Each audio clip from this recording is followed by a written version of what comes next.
آج جس ہستی کو سرنامہ کلام ہم بنا رہے ہیں انہیں دنیا قطب الدین احمد عبداللہ المعروف حضرت شاہ ولی اللہ رحمۃ اللہ علیہ کے نام سے پہچانتی ہے۔ تاریخ ولادت آپ کی 21 فروری 1703 عیسوی ہے، 4 شوال 1114 ہجری ہے۔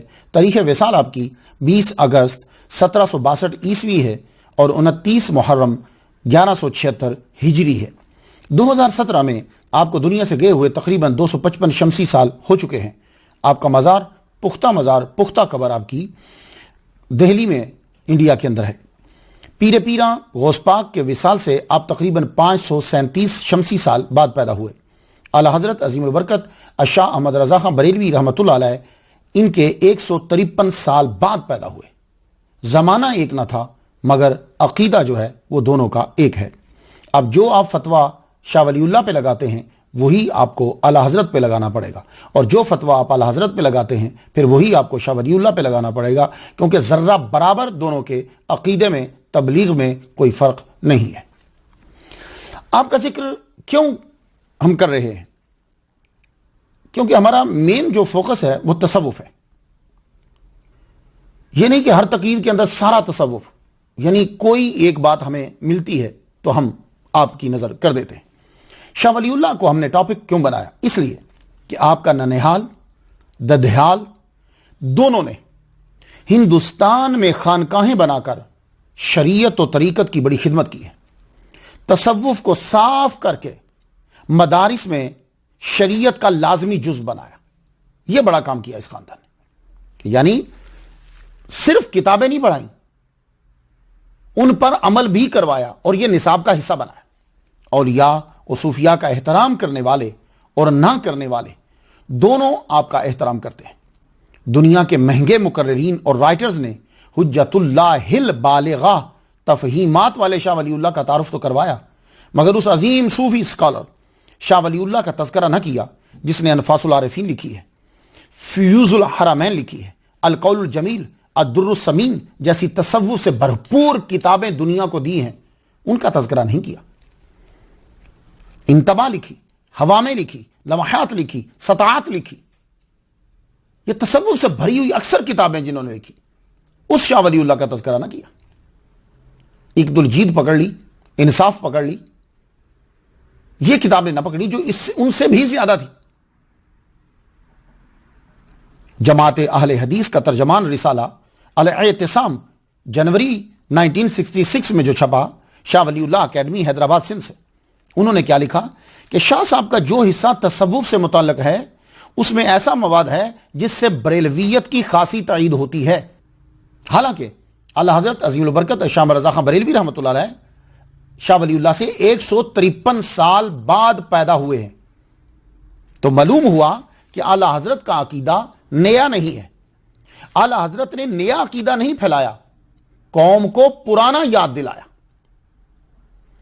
تو شاہ ولی اللہ جس طرح فقہ، تفسیر، حدیث میں امام ہے، اسی طرح تصوف میں بھی وہ امام کا درجہ رکھتے ہیں۔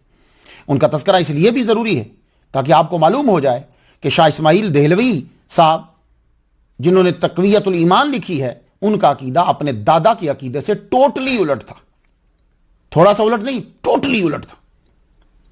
اب آ جائیے، ہمیں یہ جاننا ہے کہ شاہ ولی اللہ کا خاندان کتنا عظیم خاندان ہے، تاکہ آپ بات دھیان سے سنیں۔ کیوں؟ اس لیے کہ انسان کی نفسیات یہ ہے۔ شاہ ولی اللہ کا شجرہ نسب جو ہے وہ والد گرامی کی طرف سے ملتا ہوا چلتا ہوا حضرت عبداللہ تک پہنچتا ہے، اور عبداللہ بیٹے ہیں حضرت عمر رضی اللہ تعالیٰ عنہ جو محمد مصطفیٰ صلی اللہ علیہ وسلم کے سسر بھی ہیں اور آپ کے خلیفہ بھی ہیں، یہ دوسرے خلیفہ۔ 33 واسطوں سے حضرت عمر تک پہنچ جاتا، اور والدہ ماجدہ کی طرف سے بھی بہت شاندار آپ کا شجرہ ہے۔ یہ شجرہ حضرت امام موسیٰ کاظم سے ہوتا ہوا حضرت مولا علی شیر خدا تک پہنچتا ہے۔ دونوں طرف سے قریشی ہوئے، یعنی خاندان قریش سے آپ کا تعلق ہوا۔ اب جب ان کا شجرہ جو ہے وہ حضرت عمر رضی اللہ تعالیٰ عنہ تک پہنچتا ہے تو بنیاد کا تو پتہ چل گیا کہ یہ لوگ مدینہ کے رہنے والے، حجاز کے رہنے والے تھے، تو پھر یہ یہاں کیسے پہنچے؟ تو تاریخ جو ہے وہ اسی وقت پکڑتی ہے آدمی کو جب آدمی بہت مشہور ہو جاتا ہے۔ تو حجاز سے یہ یمن میں آئے، یمن سے یہی خاندان ٹریول کرتا ہوا خراساں آیا. یعنی ہوتا ہے نا ایک آدھ بچہ جو ہے وہ آگے چلا جاتا ہے. خراساں, یہاں سے اب خراساں جب یہ پہنچ گئے تو خراساں تب بہت بڑا ہوتا تھا. یاد رکھیے خراساں کے اندر بہت علاقے آتے تھے. تو منگولوں کو, تاتاریوں کے جب حملے ہوئے تو پھر کچھ عربی جو ہیں, قریشی جو ہیں, خاندان قریش کے, انہوں نے موو کرا اور یہ موو کر کے انڈیا کے علاقے میں آ گئے. تو سب سے پہلے موجودہ ہندوستان کے جس علاقے میں مسلمانوں کی آمد ہوئی ہے وہ روہتک ہے. یہاں سادات اور خاندان قریش یہ بہت زیادہ تعداد میں شروع میں یہاں آئے. تو شاہ ولی اللہ کے شجرہ میں 12ویں نمبر پر ایک نام ملتا ہے, حضرت مفتی شیخ شمس الدین قریشی. یہ روہتک آئے. یہ ہیں سب سے پہلے جن کا ہمیں نام مل رہا ہے. قرآن و حدیث اور تصوف کے عالم اور عامل یہاں انہوں نے تبلیغ شروع کر دی. تو جب آدمی بولتا ہے تو اس کے لفظ بتاتے ہیں, الفاظ بتاتے ہیں کہ اس آدمی کے اندر کتنا علم ہے. تو لفظوں نے بتایا کہ بھائی یہ تو بہت صاحب علم ہے. تو سب نے ان کو امیر تسلیم کر لیا, اپنا امام تسلیم کر لیا. تو آپ نے بھی اپنی زندگی جو ہے وہ تبلیغ میں اور تدریس میں وقف کر دی. جتنے بھی وہاں اس وقت مسلمان تھے انہوں نے, تو اس دور میں کسی کو مسجد کا امام بنا دینا یہ بہت بڑا اعلیٰ عہدہ ہوتا تھا. لیکن پرانے دور کے اندر ہوتا یہ تھا کہ لیکچر دینے والا بھی وہی ہوتا تھا, امام بھی وہی ہوتا تھا, بچوں کو پڑھانے والا بھی وہی ہوتا تھا. تو جب آخری وقت آیا, اللہ تعالیٰ کسی کا درجہ بڑھانا چاہتا ہے نا تو کوئی نہ کوئی سبب بنا دیتا ہے. تو آپ نے وصیت فرمائی کہ میرا جنازہ جو ہے جب تم پڑھا چکو تو تم سب, یہ جو مسجد کے بالکل ساتھ کمرہ ہے نا جہاں بیٹھ کر میں نے چلے کاٹے ہیں, میں نے وظیفے کی ہیں, نوافل پڑھے ہیں, میں بچوں کو قرآن پڑھاتا رہا ہوں, میں اس کمرے میں چھوڑ کر دروازہ بند کر کے کچھ دیر کے لیے تم سب چلے جانا, پھر واپس آ جانا. اگر میرا جسد یہاں پڑا ہوا تو مجھے دفنا دینا, نہیں تو پھر اللہ حافظ. تو لوگوں نے جنازہ پڑھانے کے بعد آپ کو آپ کی وصیت کے مطابق چھوڑ دیا, چھوڑ کے سب چلے گئے. پھر کچھ دیر کے بعد واپس آئے تو دیکھا کہ وہاں آپ کا جسد انور نہیں تھا. تو اللہ تعالیٰ نے یوں بھی لوگوں کے ذہنوں کے اندر آپ کا درجہ بڑھایا, یاد کو برقرار رکھا. آپ کے بعد ایک اور قابل قدر نام آتا ہے, وہ ہے مفتی کمال الدین قریشی رحمۃ اللہ علیہ. پھر ان کے صاحبزادے قطب الدین کا نام آتا ہے. اس طرح حضرت عمر رضی اللہ تعالیٰ عنہ کی نسل منصب قضاء و افتاء پہ بیٹھ گئی. یوں علم بڑھتا گیا تو یہ نسل در نسل یہ پھر لوگ ان کو قاضی کہنے لگے. پھر ان میں ایک اور نام آتا ہے شیخ معظم. ایک ممتاز نام ہے. لیکن حضرت عمر رضی اللہ تعالیٰ عنہ کی اس نسل, اس خاندان نے کیا کیا کہ قضاء کو بھی ساتھ رکھا اور فوج میں بھی شامل ہو گئے. ظاہر ہے خون کا اثر تو ہوگا, بہادر ہے, فوج میں بھی شامل ہو گئے. تو ساتھ ساتھ کوئی نہ کوئی فرد جو ہے وہ تبلیغ بھی کر رہا ہے اور کوئی نہ کوئی فرد جو ہے وہ فوج میں بھی شامل ہے, جہاد بھی کر رہا ہے. تو شیخ معظم ہمیں ایک نام آتا ہے کہ جنہوں نے خانقاہ کو چھوڑ کر یوں تبلیغ کا انداز ایک شعبہ اختیار کیا. 12 سال کی عمر میں فوج کے میمنہ کی قیادت کری اور فوج کو جتایا. شیخ معظم کا نکاح سید نور الجبار رحمۃ اللہ علیہ کی بیٹی سے ہوا. 3 لڑکے پیدا ہوئے. تیسرے کا نام تھا شیخ وجیہ الدین. یہ بھی اپنے والد کی طرح بہادر اور صوفی تھے. روزانہ فرائض و عبادت کے علاوہ 2 پارہ تلاوت کرتے تھے. 2 پارہ, سفر ہو یا حضر. قرآن کی یہ تلاوت جو ہے یہ لازمی تھی. آپ نے آخری دم تک نہیں چھوڑا.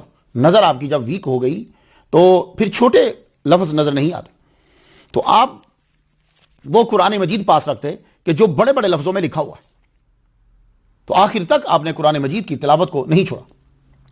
آپ فوج کے ساتھ ہوتے. آپ کو معلوم ہے کہ جب فوج جا رہی ہوتی ہے تب وہ فوج گھوڑوں پہ ہوتی تھی. تو فوج جاتے ہوئے رستے میں کھیت کھلیان آ جاتے تو وہ گھوڑے اس کے اندر ہی ڈال دیتے تھے. وہ جا رہے ہیں. اس سے کیا ہوتا تھا کہ وہ کھیت تباہ ہو جاتا تھا. آپ کا یہ طریقہ تھا, شیخ وجیہ الدین رحمۃ اللہ علیہ کا یہ طریقہ تھا کہ جب رستے میں فصل آ جاتی, کھیت آتے, تو آپ کھیت کے اندر ہی ڈالتے کہ کسی کی کھیت کو نقصان ہوگا میرے گھوڑے کی ٹاپوں سے, تو آپ اس رستے پہ اپنے گھوڑے کو ڈالتے جو بالکل صاف ہوتا. انسان کی سوچ ہوتی ہے نا, ایک گھوڑا کتنا تباہ کر دے گا, لیکن سوچ بڑی زبردست ہے. اور یہی سوچ جو ہے وہ خون میں شامل ہو کے آگے اولاد میں جاتی ہے. آپ کی ملاقات دوران ملازمت ایک بزرگ سے ہو گئی تو علمی اور عملی کمالات کا مشاہدہ کرنے کے بعد آپ نے دیکھا یہ آدمی اس قابل ہے کہ میری رہنمائی کر سکے گا.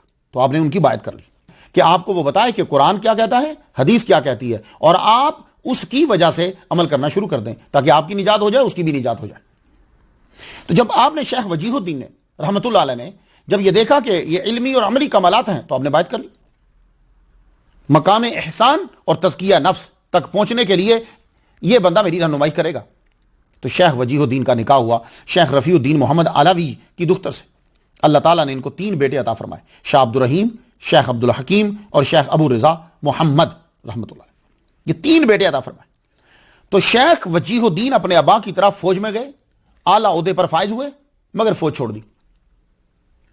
کیوں؟ یہ لوگ جو ہیں یہ وظائف میں لگے رہتے، اور پھر جب جذب کی کیفیت آری ہوتی تو جذب تنہائی کو چاہتا، پھر یہ واپس آ جاتے، آ کر گھر میں رہنے لگے۔ تو ان کا طریقہ کیا ہوتا تھا؟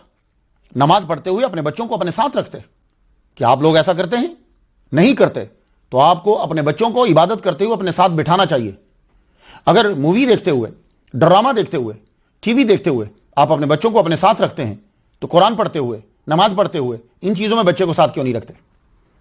بلکہ باقی چیزوں میں ساتھ نہیں رکھنا چاہیے، خود بھی نہیں جانا چاہیے، ان میں تو ساتھ رکھنا چاہیے۔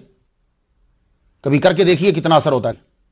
زیادہ تر آپ اس کو رکھیں جس کی عمر 2 سال ہے، 3 سال ہے، پھر اس کا نتیجہ دیکھیے ذرا۔ جو آپ کا بچہ یا بچی 3 سال کی ہے، 4 سال کی ہے، اس کو نماز پڑھتے ہوئے اپنے ساتھ رکھو۔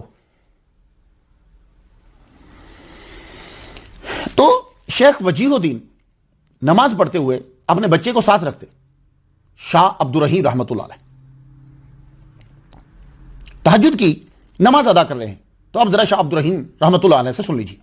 شاہ عبد الرحیم کہتے ہیں ابا نماز پڑھ رہے، اتنا لمبا سجدہ کر دیا، اتنا لمبا سجدہ کر دیا، میں نے سمجھا کہ شاید روح کف سے انصری سے پرواز کر گئی، لیکن ابا اٹھ گئے، سجدے سے سر اٹھایا تو آنکھیں آنسوؤں سے تر تھیں۔ سجدہ بہت بڑی عبادت ہے، سجدہ جتنا لمبا ہو کیا کرو۔ بی بی عائشہ کیا کہتی ہیں؟ حضور صلی اللہ علیہ وآلہ وسلم سجدہ کرتے تو عام آدمی 50 آیات پڑھ لیتا تھا، ٹھیک ہے نا؟ تو آپ بھی ذرا سجدہ لمبا کیا کریں، اگر آپ کے پاس ٹائم ہے، نوافل پڑھ رہے ہو، گھر میں ہو تو۔ سجدہ لمبا کیا، سجدے سے آنکھ اٹھائی تو آنکھ آنسوؤں سے تر ہے۔ پوچھا ابا کیا ہوا؟ تو شاہ عبد الرحیم کو ان کے والد گرامی بتانے لگے بیٹے ابھی جو میرے ساتھی فوج میں میرے ساتھ شہید ہو گئے تھے، میں نے ان کی روحوں کو، ان کے حالات کو دیکھا ہے، وہ تو بڑے خوش ہیں، بڑی اچھی زندگی گزار رہے ہیں، تو میں یہ چاہتا ہوں کہ میں دوبارہ سے شہادت کے راستے پہ چل پڑوں، بس یہ مجھے آیا۔ تو آپ وہ تہجد کی نماز پڑھنے کے بعد آپ نے اپنے نظریے سے، اپنے فیصلے سے آگاہ کیا دوسروں کو کہ میں اب جا رہا ہوں۔ آپ نے گھوڑا لیا، لباس پہنا، چل پڑے۔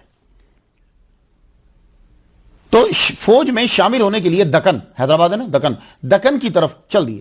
راہ میں کشف ہوا کہ یہ مقام آپ کا نہیں ہے، آپ کی شہادت کسی اور جگہ پہ لکھی ہوئی ہے، آپ وہاں سے واپس پلٹے۔ تو جب آپ واپس آ رہے تھے تو آپ کا گھوڑا اور آپ کا لباس دے کر رستے میں ایک قافلے والے نے آپ کو روک لیا۔ وہ قافلہ مسلمان تجار کا تھا، ان کے پاس کافی مال تھا، تو انہوں نے آپ کو پہچان لیا، کہنے لگے آپ فوجی ہو؟ تو فوج پہ لازم ہے کہ وہ عوام کی حفاظت کرے اور خیال رکھے۔ ہم لوگ جو ہیں وہ دہلی میں داخل ہو رہے ہیں، ہم نے اس کی طرف جانا ہے، ہمیں ڈاکوؤں کا خدشہ ہے، تو آپ ہماری حفاظت کیجیے، ہمارے ساتھ رہیے، پھر جہاں جانا چاہیں آپ چلے جائیں۔ آپ نے حامی بھر لی، آپ قافلے کے ساتھ ساتھ چل پڑے۔ ابھی بھائی اصل میں اس وقت تو ہندوستان یہی تھا نا، ابھی یہ داخل نہیں ہوئے، راہ میں ایک جگہ پڑاؤ کیا، شہر سے کچھ دور ہی تھے، آپ نے پڑاؤ کیا اور خود قرآن مجید کی تلاوت کر رہے تھے، نے دھاوا بول دیا۔ آپ نے آگے بڑھ کر تجار کو بچانے کے لیے، حفاظت کے لیے حملے کیے، 22 زخم جو ہیں وہ آپ کے جسم کے اوپر لگے۔ آخر انہوں نے ایسا حملہ کیا کہ آپ کی گردن کو کاٹ دیا۔ آپ مالوا کے قریب شہید ہوئے، وہیں جو ہے وہ آپ کا مزار ہے۔ تو شاہ عبد الرحیم کے والد گرامی شہید ہو گئے، آپ کی عمر ابھی چھوٹی تھی۔ شاہ عبد الرحیم کو آپ کے بڑے بھائی شیخ ابو رضا محمد رحمۃ اللہ علیہ نے پالا۔ انہوں نے ان کی تعلیم و تربیت کی طرف خاص دھیان دیا۔ اس دور کے بڑے بڑے علماء، فقہ کے جو امام، ان کی مجالس میں اپنے بھائی کو بٹھایا۔ یہ میں آپ کو شاہ ولی اللہ کا خاندان بتا رہا ہوں تاکہ آپ کو سمجھ میں آ جائے کہ یہ عظیم ہستی جو ہے یہ کون ہے۔ تو شاہ عبد الرحیم کتنی بڑی بڑی ہستیوں کے پاس بیٹھے ہیں، ان میں سے میں ایک کا نام آپ کو بتا دوں، وہ خواجہ باقی باللہ رحمت اللہ علیہ کے بیٹے خواجہ خرد عبداللہ، جو خواجہ خرد کے نام سے مشہور ہوئے، ان کی محفل میں، ان کی خانقاہ کے اندر، تب جو مدارس ہوتے تھے نا، ایک بات ذہن میں رکھ لیجئے، تب جو مدارس ہوتے تھے وہ خانقاہ بھی ہوتی تھی، شریعت کے ساتھ طریقت کا علم لازمی طور پر دیا جاتا تھا، بلکہ نصاب کے اندر تصوف کی کتب شامل ہوتی تھی۔ آج کے دور میں ٹائم کم ہے، کہاں 12 سال ہوتے تھے، پھر 7 سال ہوئے، پھر 6 سال ہوئے، پھر اب 2-3 سال میں بھی مولوی بنا دیتے۔ میں آپ کو بڑے بڑے ناموں سے شاہ عبد الرحیم تک لے آیا، تو شاہ عبد الرحیم جب آپ کی سمجھ میں آ جائیں گے تو شاہ ولی اللہ آپ کی سمجھ میں آ جائیں گے۔ شاہ عبد الرحیم بیک وقت طریقت اور شریعت کے ماہر تھے۔ شاہ عبد الرحیم رحمت اللہ علیہ کو جو تصوف ملا ہے جنیٹک کے اندر، وہ نانا کی طرف سے بھی ملا، وراثت میں ملا۔ آپ کے نانا کا نام کیا ہے؟ شیخ رفیع الدین محمد رحمت اللہ علیہ، یہ ایک عظیم ولی کامل ہے اور علم طریقت کے ماہر، اور اپنے والد شیخ قطب عالم کی بنائی ہوئی خانقاہ میں یہ سجادہ نشین تھے۔ تو جانتے ہو کہ شاہ عبد الرحیم کے نانا کی خانقاہ کتنی بڑی خانقاہ تھی؟ آپ سن کر حیران ہوں گے کہ اسی خانقاہ میں کچھ عرصہ خواجہ باقی باللہ رحمت اللہ علیہ نے قیام کیا، تعلیم پائی، پھر قطب عالم کے کہنے پر آپ نے بخارا کی طرف سفر کیا۔ اتنی بڑی خانقاہ تھی آپ کے نانا کی۔ اب وراثت میں کیسے ملا؟ اب سن لیجیے واقعہ۔ شاہ عبد الرحیم کے نانا شیخ رفیع الدین رحمت اللہ علیہ، آپ ایک مرتبہ بانٹ رہے تھے بچوں کو چیزیں، یہ تم لے لو، یہ تم لے لو، یہ تم لے لو۔ تو آپ کی بیٹی جو چھوٹی تھی، ابھی اس کا نکاح نہیں ہوا، جو والدہ بنی بعد میں شاہ عبد الرحیم کی، ان کو آپ نے چند رسالے دیے ہاتھ کے لکھے ہوئے تصوف کے۔ تو لڑکی کی ماں کہنے لگی، آپ نے دوسروں کو دولت دی، یہ لڑکی کی ابھی شادی نہیں ہوئی، چاہیے تھا اسے زیادہ دولت دیتے، زیادہ سونا چاندی دیتے، کیونکہ شادی میں آسانی ہوتی، آپ اس کو لکھے ہوئے رسالے دے رہے ہیں تصوف کے۔ کہنے لگے یہ ہمارے آباء و اجداد سے چلتے آ رہے ہیں، یہ لڑکی جو ہے یہ ایک بیٹے کی ماں بنے گی، اور یہ میں رسائل اس تک پہنچا رہا ہوں، اللہ اکبر جل شانہ۔ یہ میں کہہ رہا ہوں کہ وراثت میں ملا، تو باقیوں کو سب کچھ دیا، جو شیخ رفیع الدین کی بیٹی شاہ عبد الرحیم کی والدہ بنی ہے ان کو رسالے دیے، کہا انہیں میں دولت نہیں دے رہا، انہیں میں تصوف کی دولت دے رہا، ایک بچہ ہوگا اس کے وطن سے، وہ ان رسائل کا وارث ہوگا۔ تو شاہ عبد الرحیم رحمت اللہ علیہ ان تصوف کے رسائل کے وارث ہوئے جو آپ کی پیدائش سے پہلے آپ کی والدہ کو دے دیے گئے۔ شاہ عبد الرحیم رحمت اللہ علیہ کی عمر مبارک 12 سال تھی کہ حضرت زکریا علیہ السلام ظاہری طور پر آپ کے سامنے حاضر ہوئے، آپ نے آنکھوں سے دیکھا انہیں۔ تو زکریا علیہ السلام نے اس میں ذات جو ہے اس کی تعلیم دی، اور یہ بات الدر الثمین جو کتاب ہے اس کے آخر کے اندر یہ بات آپ کو مل جائے گی۔ اللہ، یہ اس میں ذات ہے، اس کی تلقین زکریا علیہ السلام نے کی۔ شاہ عبد الرحیم رحمت اللہ علیہ نے فقہاء اور صوفیاء میں اعلیٰ مقام بنایا۔ اورنگزیب نے 500 علماء کی جو ٹیم بنائی تھی نا فتاوی عالمگیری بنانے کے لیے، تو اس کے اندر کیا ہوتا تھا، وہ سارے مل کر مسئلہ لکھتے تھے، ادھر سے ادھر سے ادھر سے ادھر سے۔ تو شاہ عبد الرحیم ایک دن آپ نے دیکھا، آپ نے کہا بھائی یہاں غلطی کر رہے ہو، بھائی یہاں غلطی، آپ ساتھ حاشیہ لکھ دیتے، یہاں غلطی کر رہے ہو۔ آپ بھی اس کے رکن تھے، لیکن بعد میں پھر آپ نے چھوڑ دیا۔ آپ علماء کے اور فقہاء کے تسامح کو پکڑ لیتے تھے۔ آپ نے 2 نکاح کیے شاہ عبد الرحیم رحمۃ اللہ علیہ نے۔ پہلی زوجہ کا تو کچھ عرصے کے بعد ہی انتقال ہو گیا، جو پہلا تھا یہ والد صاحب کی زندگی میں کیا، ان سے ایک بیٹا ہوا حضرت صلاح الدین، یہ جوانی میں وفات پا گئے۔ دوسرا نکاح جو ہے وہ آپ کا 60 سال کی عمر میں ہوا، ضلع مظفر نگر سہارنپور کے ایک مشہور صوفی خاندان جو سارے گاؤں کے مالک تھے، ان کے چشم و چراغ شیخ محمد پھلتی رحمت اللہ علیہ، ان کی دختر فخر النساء سے جو ہے ان کا نکاح ہوا۔ ان سے اللہ تعالیٰ نے 2 بیٹے جو ہیں وہ عطا فرمائے، اور یہ بھی قطب الدین بختیار کاکی رحمت اللہ علیہ کا حکم تھا، اس لیے آپ نے نکاح کیا۔ ان سے جو 2 بیٹے ہوئے، ایک کا نام شاہ اہل اللہ اور دوسرے کا نام شاہ ولی اللہ ہے۔ بات کچھ سمجھ میں آ گئی؟ تو میں آپ کو خاندان سے لے کر آیا یہاں تک، کیونکہ یہ بڑا ضروری ہوتا ہے۔ خاندان کی عادات و اطوار جینیٹک میں داخل ہو کر آگے پہنچتی ہیں. باپ نیک ہو تو بڑی بات ہوتی ہے, تو اگر دادا پردادا وہ سب کے سب صوفی ہوں تو پھر دیکھیے کہ چیزیں کہاں تک چلی جاتی. تو شاہ عبد الرحیم رحمت اللہ علیہ کو اللہ تعالیٰ نے 2 بیٹے عطا فرمائے. لیکن شاہ عبد الرحیم رحمت اللہ علیہ کو ذرا سمجھ لیجیے, اللہ تعالیٰ نے بڑا نوازا ان کو. شاہ عبد الرحیم رحمت اللہ علیہ کو غوث پاک کا جبہ جو ہے وہ عطا ہوا. آپ فرماتے ہیں کہ ایک روز خیال آیا آج تجھ کو بڑی نعمت ملے گی. شاہ عبد الرحیم کی باتیں لکھی آپ کے بیٹے انفاس العارفین, ضرور پڑھیے گا. شہر سے باہر چل پڑے, چلتے چلتے چلتے چلتے چلتے ایک گاؤں میں پہنچے. کہنے لگے میں نے وہاں پوچھا یہاں کوئی درویش ہے, کوئی اللہ کا بندہ عبادت میں مصروف رہتا؟ کہنے لگا ہاں وہ جو ہے قصبے سے ذرا باہر دور ہٹ کے بستی سے. کہتے ہیں کہ میں وہاں پہنچ گیا.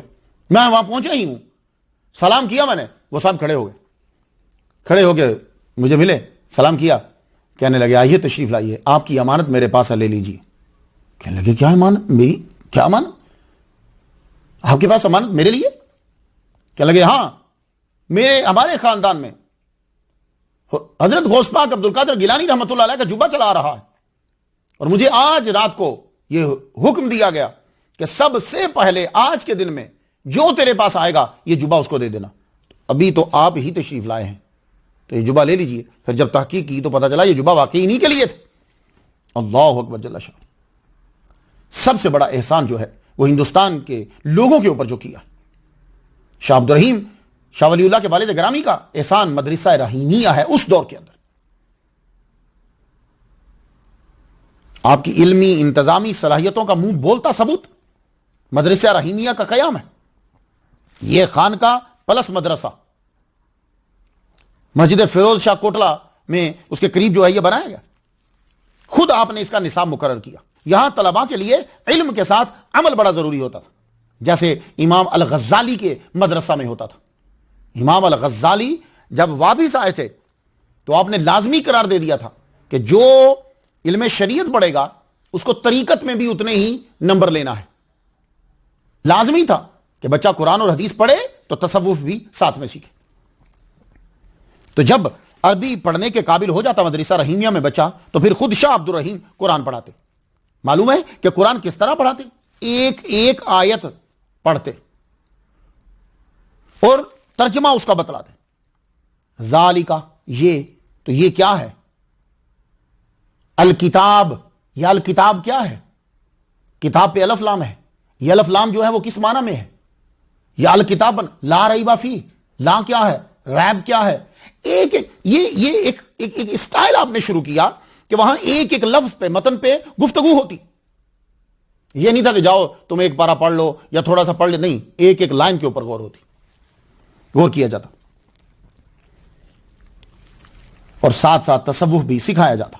کیونکہ تصوف کا مطلب صرف چلے کرنا نہیں ہے بلکہ قرآن و حدیث کے احکامات کو اعضاء پر لاگو کرنا ہے. تو اس لیے جب کبھی میں تصوف کی تشریح کروں تو مجھے ان لوگوں کی مثالیں مت دیا کرو جو لوگ نہ قرآن جانتے ہیں نہ حدیث جانتے ہیں, اپنی خواہش پر عمل کر رہے ہیں. ان کی مثالیں مجھے نہ دیا کرو, ہمیں مثال دیا کرو قرآن اور حدیث سے یا سچے اولیاء کرام سے. تو جھوٹے لوگ تو ہر شعبے میں داخل ہو چکے ہیں. دنیا میں کوئی شعبہ ایسا نہیں ہے جس کے اندر برے اور جھوٹے لوگ نہیں ہوتے. کون سا شعبہ ہے؟ آپ کسی ایک کی نشاندہی کیجئے. تو جس طرح باقی تمام شعبوں کے اندر جھوٹے لوگ داخل ہو چکے ہیں, برے لوگ داخل ہو چکے ہیں, اسی طرح اس میں بھی داخل ہو گئے.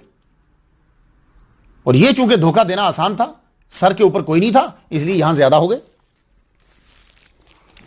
تو آپ یک وقت طلباء کو نقشبندی, قادری, چشتی, سوراوردی, شتاری سلاسل کے اشغال و اعمال سے آراستہ کرتے اور باعث بھی کرتے.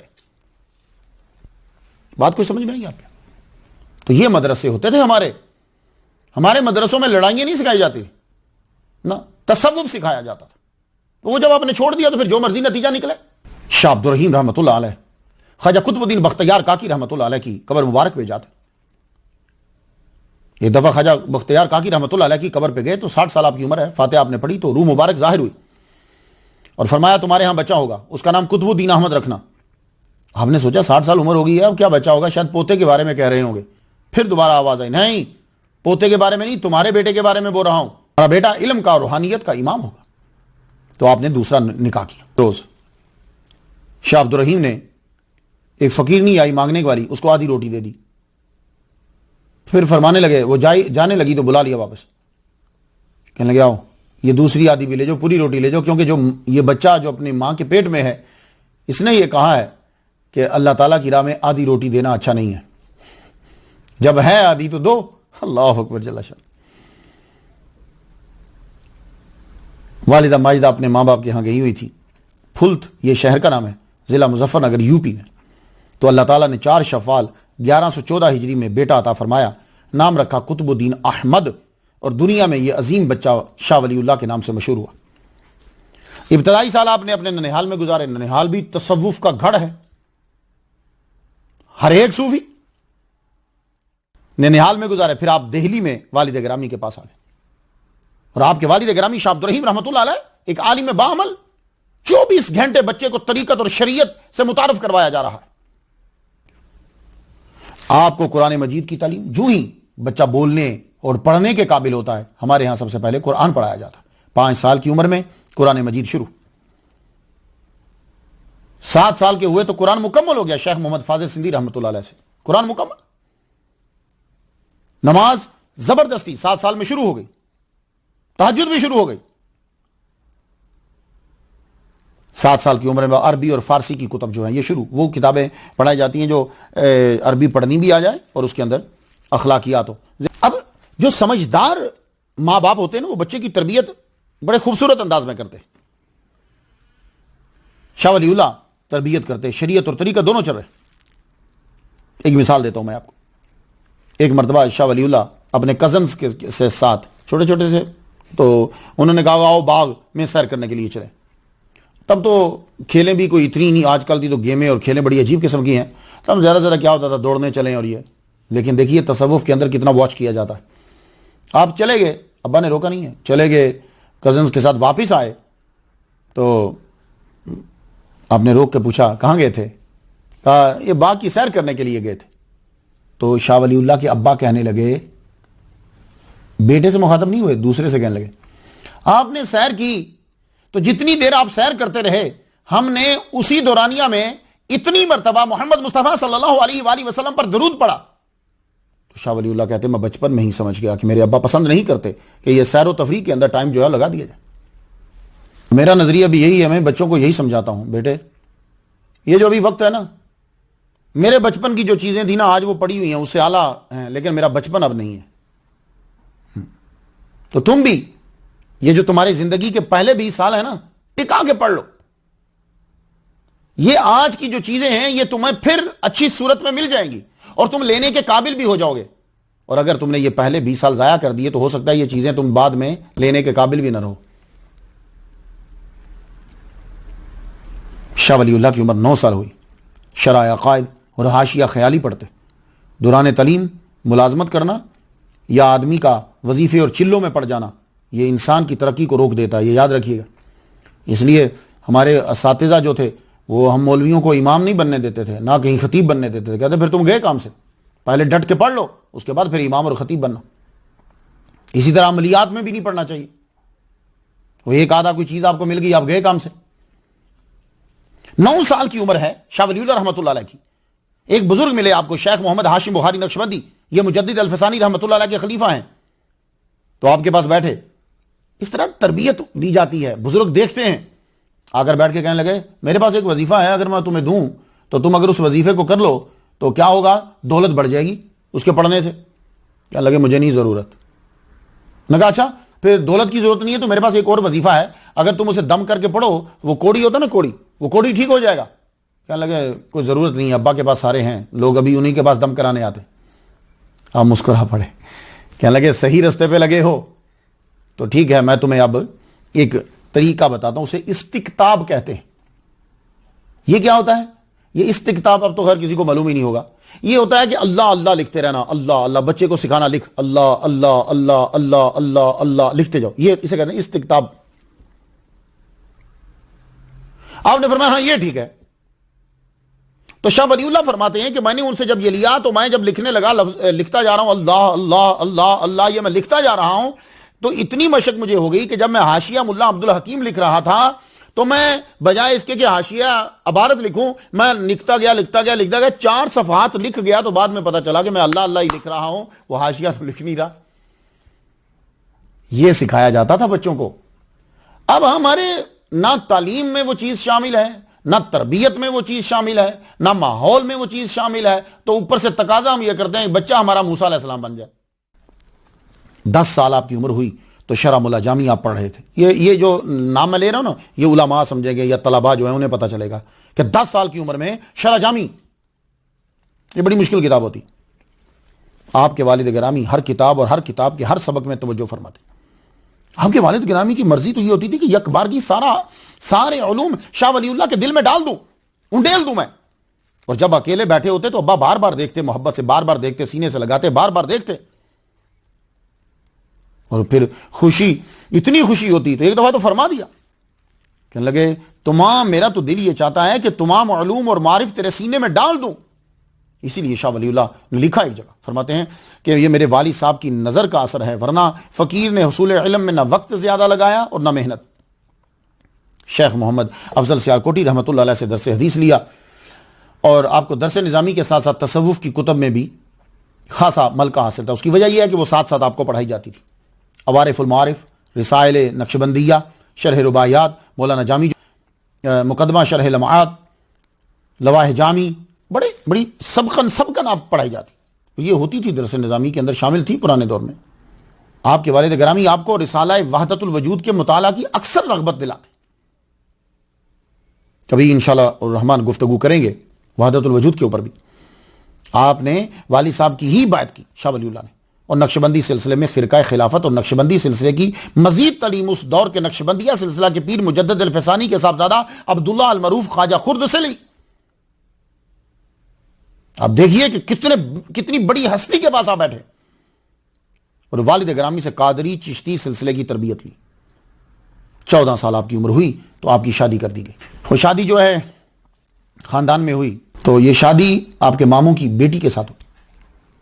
15 سال شاہ ولی اللہ کی عمر ہوئی تو آپ مروجہ علوم جو ہیں وہ پڑھ چکے تھے۔ اس دور میں مدرسہ سے فارغ ہونے کا مطلب معلوم ہے کیا ہوتا تھا؟ کہ جیسے ازہر یونیورسٹی سے کوئی فارغ ہوا ہے، ہاں یہ مطلب نہیں تھا کہ وہ کتابیں رکھ کے بیچ میں سے گزر گیا نا۔ شاہ ولی اللہ کی عمر 17 سال ہوئی تو آپ جامع معقول و منقول تھے، تصوف کے اعلیٰ مقام پہ تھے۔ آپ نے اپنے والد گرامی کو بہت غور سے مطالعہ کیا۔ انفاس العارفین یہ میں ریکمینڈ کروں گا، بلکہ جو مجھ سے پیار کرنے والے ہیں میں تو کہوں گا یہ گھروں میں لازمی ہے، میرا آرڈر سمجھ لو۔ چند کتابیں میں آپ کو جو بتاؤں گا وہ آپ اپنے گھروں میں رکھ لو تاکہ کوئی آپ کو گمراہ نہ کر سکے، اور آپ کو معلوم ہو کہ اعلیٰ حضرت عظیم البرکت شاہ رضا خان بریلوی کی 153 سال پہلے کا کیا عقیدہ تھا، یہ آپ کو کوئی گمراہ نہ کر سکے بھئی یہ امام احمد رضا خان نے یہ مسئلے کیے، نہیں، ایسا ہرگز نہیں ہے۔ انہوں نے اپنی طرف سے کوئی نیا مسئلہ نہیں کیا، انہوں نے تمہیں پرانا یاد دلایا ہے، تو بجائے اس کے کہ ہم ان کا احسان مانتے ہم نے ان کو برا بھلا کہنا شروع کر دیا۔ شاہ ولی اللہ، اب انفاس العارفین سے چند مثالیں پیش کرتا ہوں تاکہ آپ کو شاہ عبد الرحیم کا مقام واضح ہو جائے، کیونکہ یہ ساری چیزیں ان کا بیٹا لکھ رہا ہے۔ حضور صلی اللہ علیہ وآلہ وسلم پر درود پڑھنا آپ کا محبوب مشغلہ تھا۔ شاہ ولی اللہ نے دیکھا کہ ان کے والد جو ہیں درود شریف سے بڑی عقیدہ رکھتے ہیں۔ الدر السمین کے اندر 16 نمبر حدیث پہ جو آپ نے اس کا ذکر کیا ہے، اور فرماتے ہیں امرانی سیدی الوالد بهذه الصيغه اللهم صل على سیدنا محمد النبی الامی وآلہ وصحبہ وبارک وسلم۔ یہ ان کے ابا بھی پڑھا کرتے تھے اور ان کو بھی حکم دیا۔ تو درود شریف پڑھنا شاہ ولی اللہ کے عقیدے میں شامل ہے۔ اور ولی اور عامل میں فرق ہوتا ہے، یہ ایک بہت بڑی بات ہے جو شاہ ولی اللہ نے لکھ دی اپنے ابا کے حوالے سے، جو ہمارے لیے آج کے دور میں بڑی ضرورت، آج کے دور میں ہم اسے اچھا مانتے ہیں جو عامل بڑا ٹاپ کا ہو، اور اگر وہ قرآن اور حدیث کو جاننے والا ہے ہم اسے کچھ نہیں سمجھتے۔ اگر اس کے پاس کوئی شعبدہ بازی ہے، کوئی ٹرک ہے، کوئی کرتب ہے، تو پھر ہم اسے بڑا سمجھیں گے۔ ایک صاحب مجھے آگے بتانے لگے وہ جناب وہ بڑی کرامت ہے ان کی. میں نے کہا کیا؟ وہ ہاتھ دھوتے ہیں تو پانی میں خوشبو آتی ہے. میں نے کہا ذرا یہ جو مسک پڑی ہے نا میرے پاس, اس کو ذرا تھوڑا سا ہاتھ پہ مل لے. ہاتھ پہ ملنے کے بعد اب نظر تو وہ آئے گی نہیں, تو تو ہاتھ دھو کر پانی لوگوں کو دینا, خوشبو آئے گی اس میں. ٹرک. تو یہ شعبدہ بازی جو ہیں یہ آج کل یہاں چینل ہے وہاں سب کچھ دکھ جاتی. تو ولی میں اور عامل میں فرق ہوتا ہے. جو سچا ولی کامل ہوگا تمہیں کبھی ٹرک نہیں دکھائے گا, تمہیں چیزیں بھی نہیں بتائے گا. کیوں؟ اس کی یہ منشا ہی نہیں ہے. تو شاہ عبد الرحیم فرماتے ہیں کہ مجھے خبر ملی, اور یہ شاہ ولی اللہ لکھ رہے ہیں انفاس العارفین میں, کہ ایک شخص روم سے آیا, ہندوستان آیا, بڑا مشہور ہوا. 40 دن وہ کمرے میں بند رہتا, نہ پانی نہ کھانا نہ کچھ. 40 دن کے بعد باہر آ جاتا. اور جب کبھی اس کا من چاہتا, پبلک بیٹھی ہوتی, یہاں وہ زمین میں چلا جاتا, وہاں وہ نکل جاتا. کتنی بڑی بات ہے. آج کے دور میں اگر آپ کسی کو دیکھو تو آپ تو سب کچھ چھوڑ دو, ہے نا. ہاں, لیکن نہیں, یہ ولایت کی نشانی نہیں ہے. ولایت کی نشانی تم نے دیکھنی ہو. آج کل اکثر مجھے میرے پیج پر کویشچن آتے ہیں, نعیمی صاحب وہ ہم انڈیا میں رہتے ہیں, ہم فلاں جگہ رہتے ہیں, فلاں جگہ, مختلف ملکوں میں لوگ اب سنتے ہیں, تو پیر کس کو ڈھونڈے, کون پیر بنائے؟ تو بھائی یہ بار بار پوچھنے کی ضرورت کیا ہے؟ تم نے پیر پکڑنا کیوں ہے؟ بھائی یہ بتاؤ کہ تم نے پیر کس لیے پکڑنا ہے؟ جو تمہارا مقصد ہوگا ویسا بندہ تمہیں مل جائے گا. اگر تمہارا مقصد ہے کہ مجھے قرآن اور حدیث کے بارے میں پتہ چلے, میں اپنے دل کو پاک کروں, تمہیں ویسا بندہ مل جائے گا. اور اگر تمہارے ذہن میں یہ ہے کہ بھائی میں جاؤں تو میری نوکری مل جائے, میں جاؤں میری بیماری دور ہو جائے, میں جاؤں میرے گھر کا پتہ چل جائے, میں جاؤں مجھے یہ ہو جائے, تو پھر تم کسی جادوگر کو ڈھونڈو. ہاں, پھر پیر کو مت ڈھونڈنا, پھر کسی جادوگر کو ڈھونڈو, عامل کو ڈھونڈو کہ وہ تمہیں تمہاری باتیں بتائیں اور تمہیں دھوکے میں رکھے. تو شاہ عبد الرحیم جب آپ کو پتا چلا اس بندے کا کہ یہ زمین میں یوں جاتا ہے اور ادھر نکل آتا ہے, آپ اس کے پاس گئے, آپ نے توجہ ڈالی, تو پتا چلا یہ ولی نہیں ہے, عامل ہے. آپ نے پھر ایک وظیفے کا تذکرہ کیا, تو آپ کو پتا تھا کہ یہ وظیفہ ولی یوں پڑھتے ہیں اور عام آدمی یوں پڑھتا ہے. بس وہ پھنس گیا. تو وہی بندہ جو زمین سے یہاں گھستا تھا وہاں نکل آتا تھا, اس نے بایت کی, شاہ ولی اللہ کے ابا محترم کی بایت کی اس نے. اب آپ کو سمجھ آئی ولی میں اور عامل میں فرق ہوتا ہے. تمباکو نوشی کے آپ سخت خلاف تھے. شاہ ولی اللہ لکھتے ہیں کہ میرے ابا تمباکو نوشی کے خلاف تھے. کیوں خلاف تھے؟ آپ کی سب سے بڑی دلیل یہ تھی, حضور صلی اللہ علیہ وآلہ وسلم نے جو یہ فرمایا, نہا عن ہذہ الشجرتین, وہ کیا تھے اور ریزن کیا ہے؟ وہ دو بوٹیاں کیا تھی؟ پیاز اور لہسن, جسے ہم لہسن کہتے ہیں. دونوں کا اصل پروننسیشن جو ہے وہ پیاز اور لہسن ہے, لیکن غلط نہیں ہے, آپ نے جو اڈاپٹ کر لیا اور اگلا سمجھتا وہ ٹھیک ہے بالکل.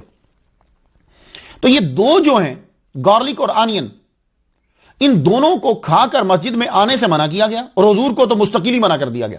اور ہمیں حضور نے منع کیا کہ راہ جب کھا کر آؤ, یعنی کچے کھا کر آؤ, تو مسجد میں مت آؤ. کیوں؟ اس لیے کہ ان کی سمیل فرشتوں کو تکلیف دیتی ہے. تو شاہ ولی اللہ کے ابا فرماتے تھے کہ تمباکو جو ہے وہ اس لیے منع ہے کہ وہ جب تم یوز کرتے ہو تو اس کی بہت بری سمیل ہوتی ہے. اتنی ہوتی ہے کہ اگر آپ ایک گاڑی کے اندر مسلسل پیتے ہو تو تمہاری پوری گاڑی کے اندر آئے گی.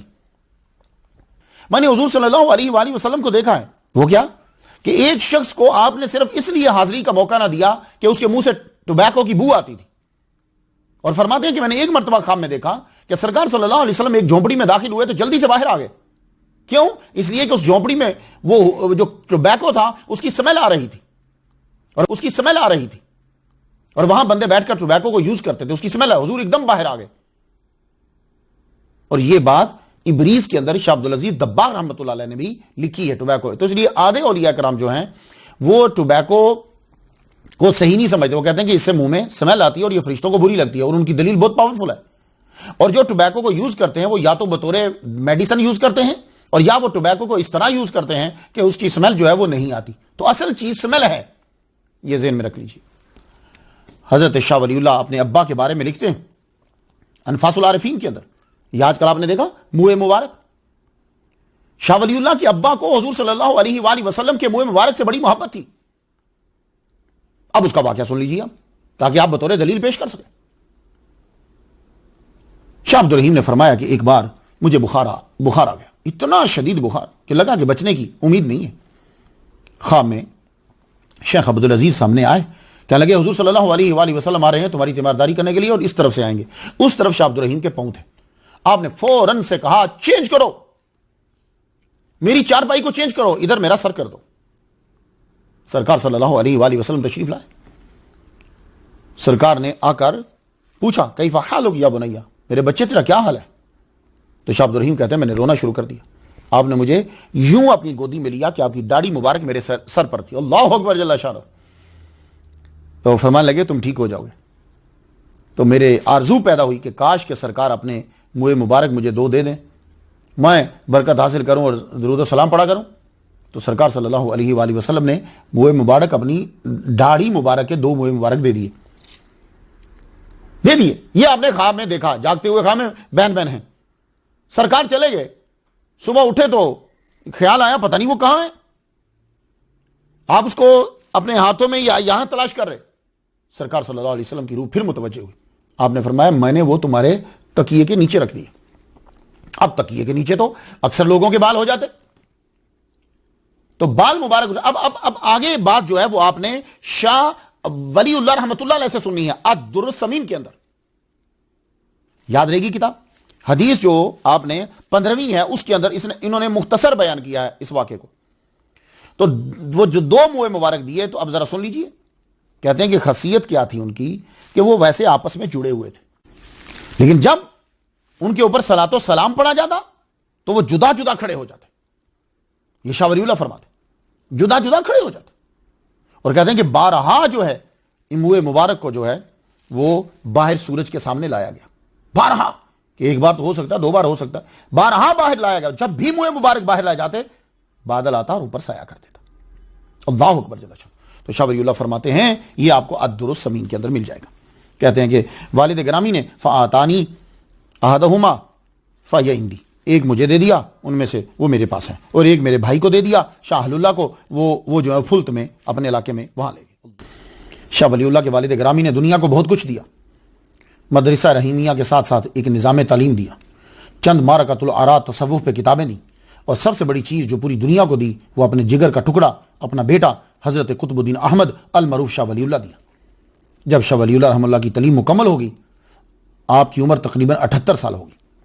شاہ عبدالرحیم کی مجھے شاہ عبدالرحیم اسپیشل بیان کرنے پڑے ہیں ساتھ، اس لیے کہ ایک تو ان کے ابا ہیں، آپ کو بیٹے کا پتہ چل جائے، اور دوسری وجہ یہ کہ شاہ ولی اللہ نے خود ان کے حالات لکھے ہیں، تو لکھنے سے یہ پتہ چلتا ہے کہ ابا کے ان چیزوں کو پسند کیا انہوں نے. اس لیے ان کے بعد مدرسہ رحیمیہ کے پرنسپل شاہ ولی اللہ بنے. آپ نے 12 سال اس مدرسہ میں رہ کر دین کی خدمت کی. انفاس العارفین میں یہ لکھتے ہیں کہ جب مجھے توحید کے کوئی مسائل درپیش ہوتے، سمجھ نہ آتی، تو میں اپنے والد گرامی شاہ عبدالرحیم رحمۃ اللہ علیہ کی قبر پر جاتا، وہاں جب بیٹھتا تو توحید کا مسئلہ حل ہو جاتا. یہ بات ذرا سن لیجیے آپ سب لوگ، کہ ان لوگوں کو بتائیے کہ جو یہ کہتے ہیں کہ قبر پر جانے والا مشرک ہے. شاہ ولی اللہ کہہ رہے ہیں کہ میں موحد بنا ہی ہوں اپنے ابا کی قبر پر جا کر، کیونکہ توحید کے مسئلے میرے وہی ان کی قبر پہ حل ہوتے تھے. تو معلوم ہوا کہ شاہ اسماعیل دہلوی کے دادا شاہ ولی اللہ کو مکمل توحید قبر پر جانے سے سمجھ میں آئی. تو 12 سالوں کے اندر آپ نے مطالعہ کے ذریعے بہت ترقی کی. خاص طور پر آپ نے فقہ کے 4 مذاہب کا مطالعہ کیا، ان کے ماخذ جانے، اور حقیقت واضح ہوئی کہ تقلید صحیح ہے. تو شاہ ولی اللہ تقلید کے منکر نہیں تھے، یہ بات یاد رکھیے گا، وہ تقلید کے منکر نہیں تھے. اب ہوا کیا ہے کہ سازش کے تحت تقلید کو حرام قرار دے دیا گیا، اور خود جو آپ کو جو کہتا ہے نا کہ تقلید شخصی حرام ہے، اس کے ساتھ 7 دن رہ کر چیک کرنا وہ بھی ایک امام کا مقلد ہے، اور وہ ہم سے زیادہ مقلد ہے، ہم اتنے ہیں ہی نہیں جتنا وہ ہے. ہاں یہ چیزیں ذرا غور کیا کریں. اس نے چاروں کو غلط قرار دینے کے لیے اور جھٹلانے کے لیے اس نے ایک شوشہ چھوڑا کہ تقلید شخصی حرام ہے، جبکہ وہ خود بھی ایک امام کا مقلد ہے. شاہ ولی اللہ رحمۃ اللہ علیہ نے 12 سال رہ کے اپنے ابا کے مدرسہ میں پڑھایا. آپ کی عمر مبارک کی 29 بہاریں گزر گئی، آپ کو حج کرنے کا شوق پیدا ہوا. اب آپ حج پہ چلیں یہ اگر آپ نے پڑھنا ہو تو القول الجلی میں جو آپ کو سنائی گئی، آپ نے سنی، پسند فرمائی، اور تصوف ولی اللہ جو ہے اس کی حقیقت اس کے اندر ہے، یہ بھی آپ ضرور پڑھیے گا۔ میں جو بتاتا جا رہا ہوں نا، یہ کتابیں ضرور رکھ لیجیے، تاکہ کوئی اگر آپ کو یہ کہے کہ اعلیٰ حضرت نے کوئی نئی چیز بتائی ہے تو آپ کے پاس کتاب پہلے سے ان کی ولادت سے 153 سال پہلے کی کتابیں آپ کے پاس ہوں۔ اب آپ حرمین کے لیے روانہ ہوئے۔ اس وقت سفر کرنے کے کئی طریقے ہوتے تھے۔ جب آدمی نکلتا تھا راؤٹ ہر ایک اپنا اختیار کرتا تھا، بندہ کہاں سے نکلنا، کہاں جانا ہے۔ تو یہ نکلے ربیع الاول 1143 ہجری میں نکلے، سپٹمبر 1730 بنتی ہے عیسوی۔ اپنے بڑے ماموں شیخ عبید اللہ کے بیٹے شاہ محمد عاشق پھلتی رحمۃ اللہ علیہ کے ساتھ، یہ ان کے خلیفہ ہیں، شاگرد ہیں، ہمراز ہیں، سب کچھ ہیں یہ، اور یہ ساتھ لکھتے بھی جاتے تھے اور پھر ان کو دکھاتے تھے یہ کہ میں نے یہ لکھا ہے۔ اللہ اکبر جل شان۔ تو وہ فرماتے ہیں کہ یہ جب سفر شروع ہوا ہے تو یہ سفر کافی لمبا ہے، حجاز کی طرف جانے کا سفر۔ اس میں رستے میں جو مشہور مزار آتا آپ وہاں ضرور فاتحہ پڑھتے، یہ بھی یاد رکھیے ذرا، جیسے بوری شاہ قلندر مزار پہ حاضری دی، شمس الدین ترک، شاہ جلال الدین سرہند حضرت مجدد الفسانی کے مزار پہ حاضری دی، ملتان بہاؤالدین زکریا کے مزار پہ حاضری دی۔ تمام اہل قبور جتنے ان کے حالات جو ہیں وہ آپ نے بیان کیے، کشف تو آپ کو بڑا زبردست تھا۔ ملتان میں بہت سے طلباء نے آپ کی بیعت کی، ٹھٹھا بھی آپ رکے، وہاں کے مزارات علماء و صوفیاء سے بھی آپ ملے، ملاقات کی، اور لاہور میں داتا گنج بخش، ہمارے داتا گنج بخش علی حجویری رحمۃ اللہ علیہ کے مزار پر حاضری دی۔ اللہ اکبر جل شان۔ اور آج کوئی شاہ ولی اللہ کو ماننے والا داتا صاحب کے بارے میں توہین کرے، استغفر اللہ استغفر اللہ۔ شاہ ولی اللہ 1143 ہجری میں آپ نے حج کیا، 1 سال کا قیام ہے آپ کا مکہ و مدینہ کے اندر، اور یہ بڑا ہی اہم اور بڑا ہی امپورٹنٹ ہے کہ یہاں سے آپ نے کیا سیکھا، وہاں کیا اس دور میں ہوتا تھا، یہ آپ سب لوگوں کے لیے جاننا بڑا ضروری ہے۔ ہو سکتا ہے کہ یہ تقریر ذرا تھوڑی سی مشکل ہو جائے، لیکن آپ کے ایمان کی مضبوطی کے لیے یہ بہت ضروری ہے۔ میں نے 1 مہینہ لگا کر اس کو تیار کیا ہے، اور پتہ نہیں کتنی کتابیں میں نے، تقریباً ان کی ہر کتاب کو 1 دفعہ تو میں نے لازمی پڑھا ہے۔ تو پلیز میری محنت آپ میرا ساتھ ضرور دیجئے، ان میں سے کچھ باتیں تو یاد کر لیجئے۔ ہاں، جو میں حوالہ دے کے بیان کر رہا ہوں نہ ہوں تو میں مجرم ہوں تو پھر آپ کو اعلیٰ حضرت پر اعتراض نہیں کرنا۔ اعلیٰ حضرت سے کئی سالوں پہلے عقیدہ یہی تھا۔ حرمین میں آپ نے جو قیام کیا 1 سالہ قیام ہے۔ اب یہ ہے کہ پڑھا کس سے اور کیا پڑھا، یہ ہمیں 2 چیزیں دیکھنی ہیں کہ جب آپ حجاز میں گئے ہیں آپ نے پڑھا کیا اور کس سے پڑھا، کیونکہ لوگوں نے اپنی سبکی چھپانے کے لیے شاہ ولی اللہ کی زندگی کو 2 حصوں میں تقسیم کر دیا۔ کہنے لگے جی حج سے پہلے کی زندگی اور حج سے بعد کی زندگی۔ تو بھائی وہاں تھا کیا کہ ان کی حج کی پہلے کی زندگی کو اس نے تبدیل کیا، وہاں تھا کیا؟ تو یہ ہم نے تلاش کرنا ہے۔ یہ تقسیم کیوں کرنی پڑی؟ اس لیے تقسیم کرنی پڑی کہ تقویۃ الایمان جنہوں نے لکھی شاہ اسماعیل دہلوی، ان کے شاہ ولی اللہ دادا لگتے ہیں، اس لیے یہ تقسیم کرنی پڑی، اور اگر وہ دادا نہ لگتے تو یکسر ان کو مشرک قرار دے دیا جاتا، پھر کوئی تعلق ہی نہیں تھا۔ حج کے بعد تبدیلی تو تب آتی جب پہلے اور بعد کے ماحول میں فرق ہوتا۔ پہلے سلطنت عثمانیہ ہوتی اور بعد میں سلطنت آل سعود، یا پہلے استاد اور ہوتے اور بعد میں استاد اور۔ یہاں کے استاد شاہ عبد الرحیم صوفی وحدت الوجود کے قائل تھے، وہاں کے استاد ابو طاہر کردی صوفی، اور وہ بھی دلائل الخیرات، حزب البحر اور وحدت الوجود کے ماننے والے تھے۔ فرق کیا ہوا؟ تصوف پڑھ کے گئے تھے، تصوف لے کر آئے، فرق تو ہوا ہی کچھ نہیں۔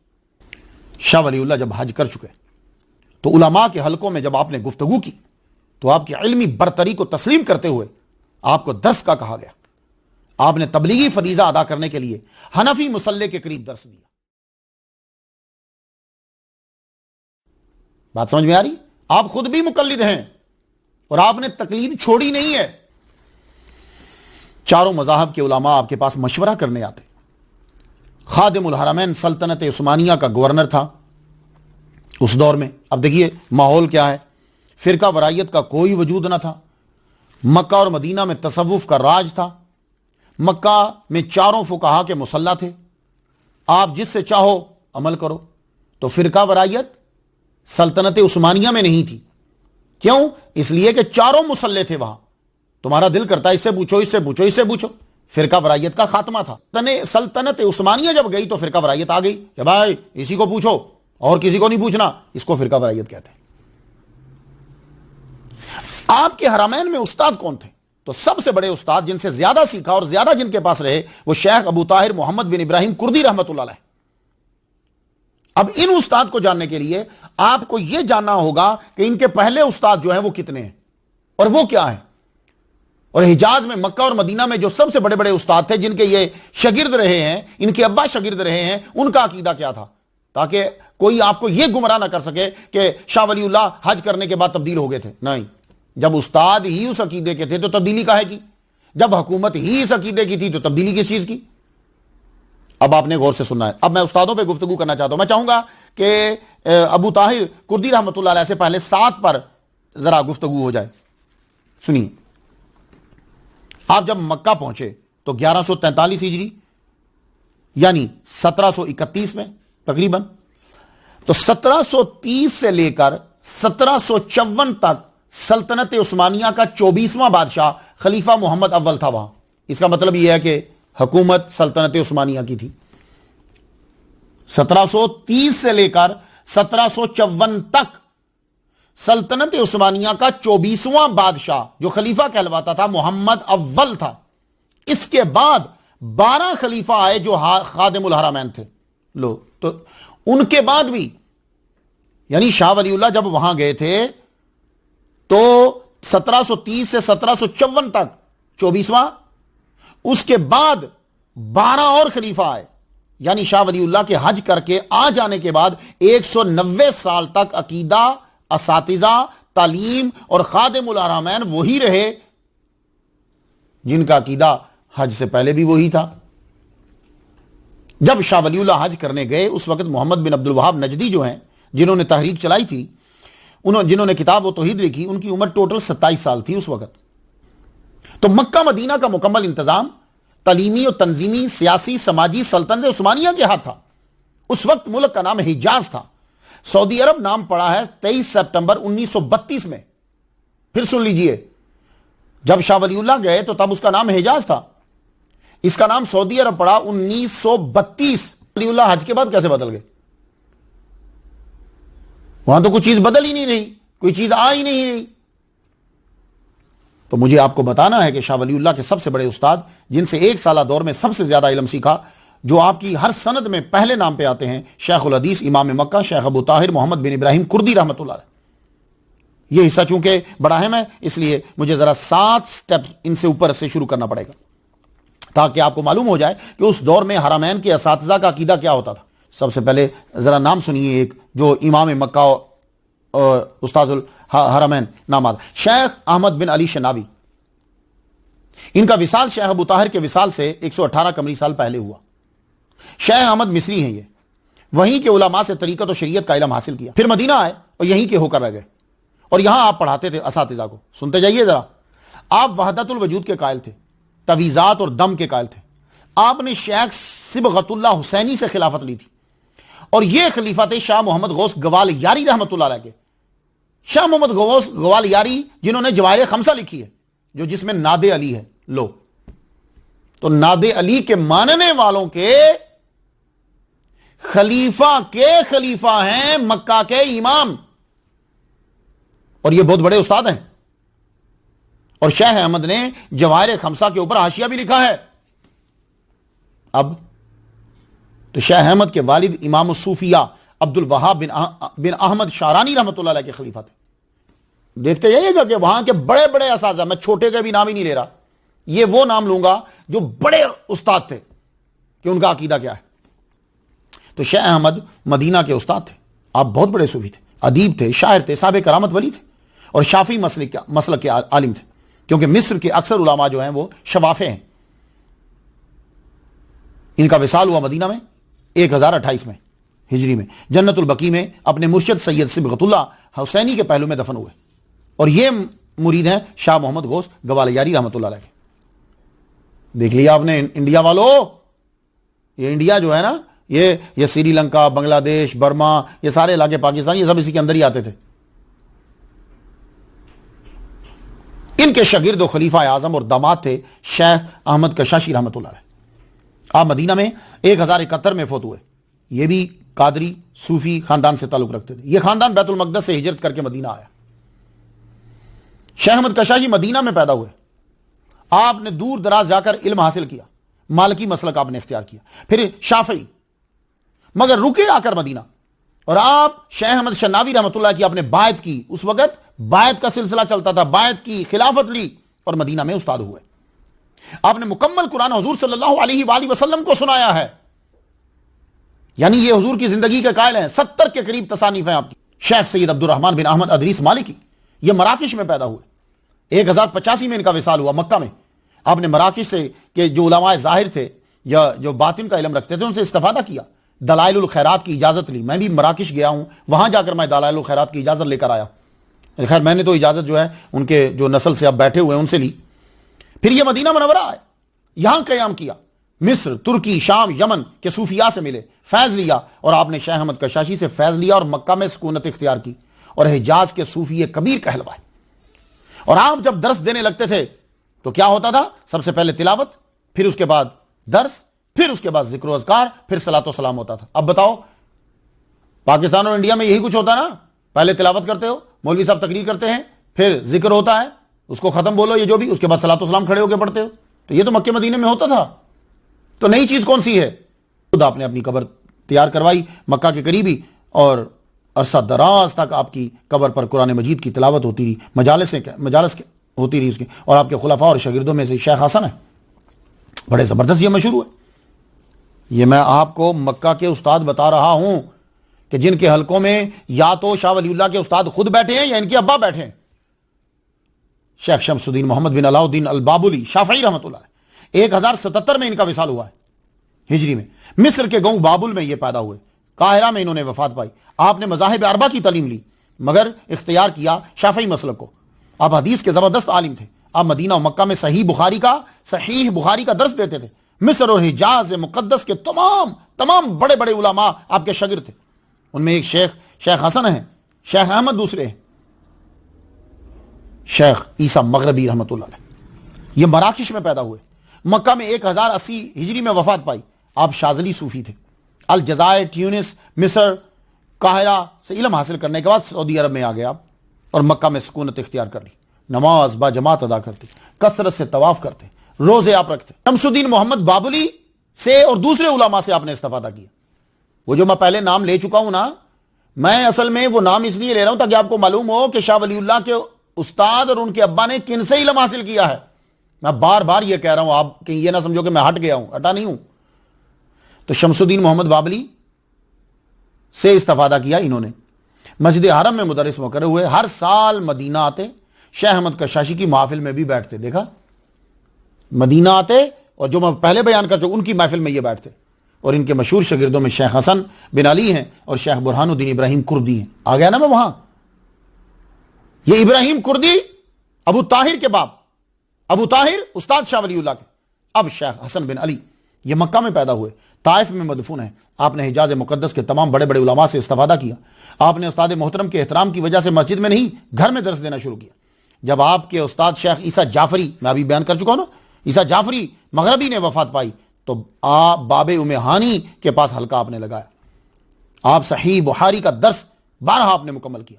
آپ ہر سال کوئی ایک کتاب صحاح ستہ کی لاتے اور مسجد نبوی میں اہتمام ہو جاتا. تو جانتے ہو حدیث کون پڑھتا تھا؟ شاہ ولی اللہ کے استاد شیخ ابو طاہر پڑھتے تھے.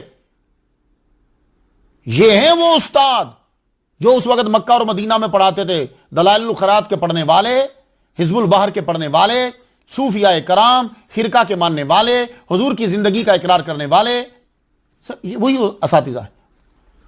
تو جب آتے تو حدیث بھئی اب آج اس سال ترمذی, اس سال ابن ماجہ, اس سال یہ اس طرح. تو ابو طاہر جو استاد ہیں شاہ ولی اللہ کے, وہ پھر حدیث جو ہے وہ پڑھتے. یہاں آپ کو لانا تھا. اتنا سفر میں نے اس لیے کیا کہ آپ کو معلوم ہو کہ سلطنت عثمانیہ میں اور شاہ ولی اللہ جب گئے تو اساتذہ کس قسم کے تھے, اور وہ جن کے شاگرد تھے وہ اساتذہ کس تحریک سے متاثر تھے. آپ کی 60 کے قریب تصانیف ہیں. آپ کو تصوف سے کتنا لگاؤ تھا یہ اندازہ اس بات سے لگا لو کہ آپ کے گہرے دوست استاذ الکبیر عارف باللہ شیخ عبد الغنی بن اسماعیل نابلسی حنفی رحمۃ اللہ علیہ, شیخ حسن بن علی کے. اب آ جائیے, میں آپ کو لے آیا نا وہاں جہاں لانا تھا, شیخ ابو طاہر محمد بن ابراہیم کردی رحمۃ اللہ علیہ، یہ ہیں شاہ ولی اللہ کے استاد اصل۔ یہ بیک وقت جامع معقول، شیخ الفقہ، شیخ الحدیث والتفسیر والقراءۃ۔ تصوف میں انہوں نے خرقہ اپنے والد گرامی شیخ ابراہیم کردی رحمۃ اللہ علیہ سے لیا، اور یہ شافعی فقہ کے پیروکار تھے، حدیث اور فقہ میں مہارت تامہ رکھتے تھے۔ 2 سال تک غوث پاک کے دربار میں رہے یہ ابراہیم کردی رحمۃ اللہ علیہ، یعنی شیخ ابو طاہر کے والد گرامی جو ہیں ان کی بات میں کر رہا ہوں۔ 2 سال تک غوث پاک کے دربار میں رہے۔ شام 4 سال گزارے انہوں نے، پھر وہاں سے مصر سے ہوتے ہوئے حرمین میں آئے، موجودہ سعودی عرب میں۔ شیخ احمد کشاشی سے حدیث کی روایت لی، میں بیان کر رہا ہوں نا، میں اس لیے ان کے نام بیان کیے تھے کہ آگے آئیں گے یہ، ان سے حدیث کی روایت لی۔ آپ کلام صوفیاء کو حکماء کی تحقیق پر ترجیح دیتے تھے اور فرماتے تھے یہ فلاسفہ گرتے پڑتے حق کے قریب تو پہنچ گئے لیکن ان تک رسائی نہیں ہوئی۔ 1071 ہجری میں ان کا وصال ہوا۔ آپ بھی یعنی شیخ ابو طاہر کے یہ ابا، یہ بھی وحدت الوجود کے قائل اور ابن عربی کے محب تھے۔ یہ شیخ ابو طاہر مدینہ میں ہی پیدا ہوئے۔ آپ ایک عرصہ خلافت عثمانیہ کی طرف سے مدینہ منورہ شافعی مسلک کے مفتی رہے۔ شیخ احمد کشاشی عارف باللہ مفتی مکہ و مدینہ آپ کے نانا تھے۔ یہ میں ان کو انڈیپینڈنٹ بیان کر رہا پھر آگے تاکہ آپ کو پتہ چلتا رہے۔ تو سب سے بڑے جو استاد تھے وہ ان کے نانا تھے۔ والد گرامی کی وجہ سے آپ کو بڑے بڑے شیخ ابو طاہر محمد کو بڑے بڑے اساتذہ کے پاس بیٹھنے کا موقع ملا۔ آپ نے شیخ عبداللہ بن سالم بصری رحمۃ اللہ علیہ سے مسند امام احمد بن حنبل پڑھی صرف 2 ماہ کے اندر۔ جب شاہ ولی اللہ شیخ ابو طاہر رحمۃ اللہ علیہ کے حلقہ میں بیٹھے تو اس وقت ان کی عمر تقریباً 62 سال تھی۔ شاہ ولی اللہ نے ان کو استاد مانا کیونکہ اس وقت حدیث کے علوم میں ان سے بڑھ کر مکہ مدینہ میں کوئی نہیں تھا۔ ان سے 50 مجالس میں بخاری شریف پڑھی، کچھ سن کر کچھ سنا کر۔ دارمی شریف محراب عثمانی کے قریب 8 جلسوں میں سماعت فرمائی شاہ ولی اللہ نے، اور بقیہ کتب کا ایک ایک سبق پڑھ کر مکمل اجازت لی۔ حاضر رحمت من ربی، مجھے بھی یہ اجازت شیخ الاسلام اولاد غوث پاک شاہ سید شاہ تراب الحق قادری رحمت اللہ علیہ سے ہے حدیث مبارکہ کی، اور صحاح ستہ کی اجازت مجھے شیخ الحدیث و تفسیر حضرت علامہ ضیاء المصطفیٰ امجدی مدۃ ذل العلی سے ہے مجھے حاضر رحمت من ربی۔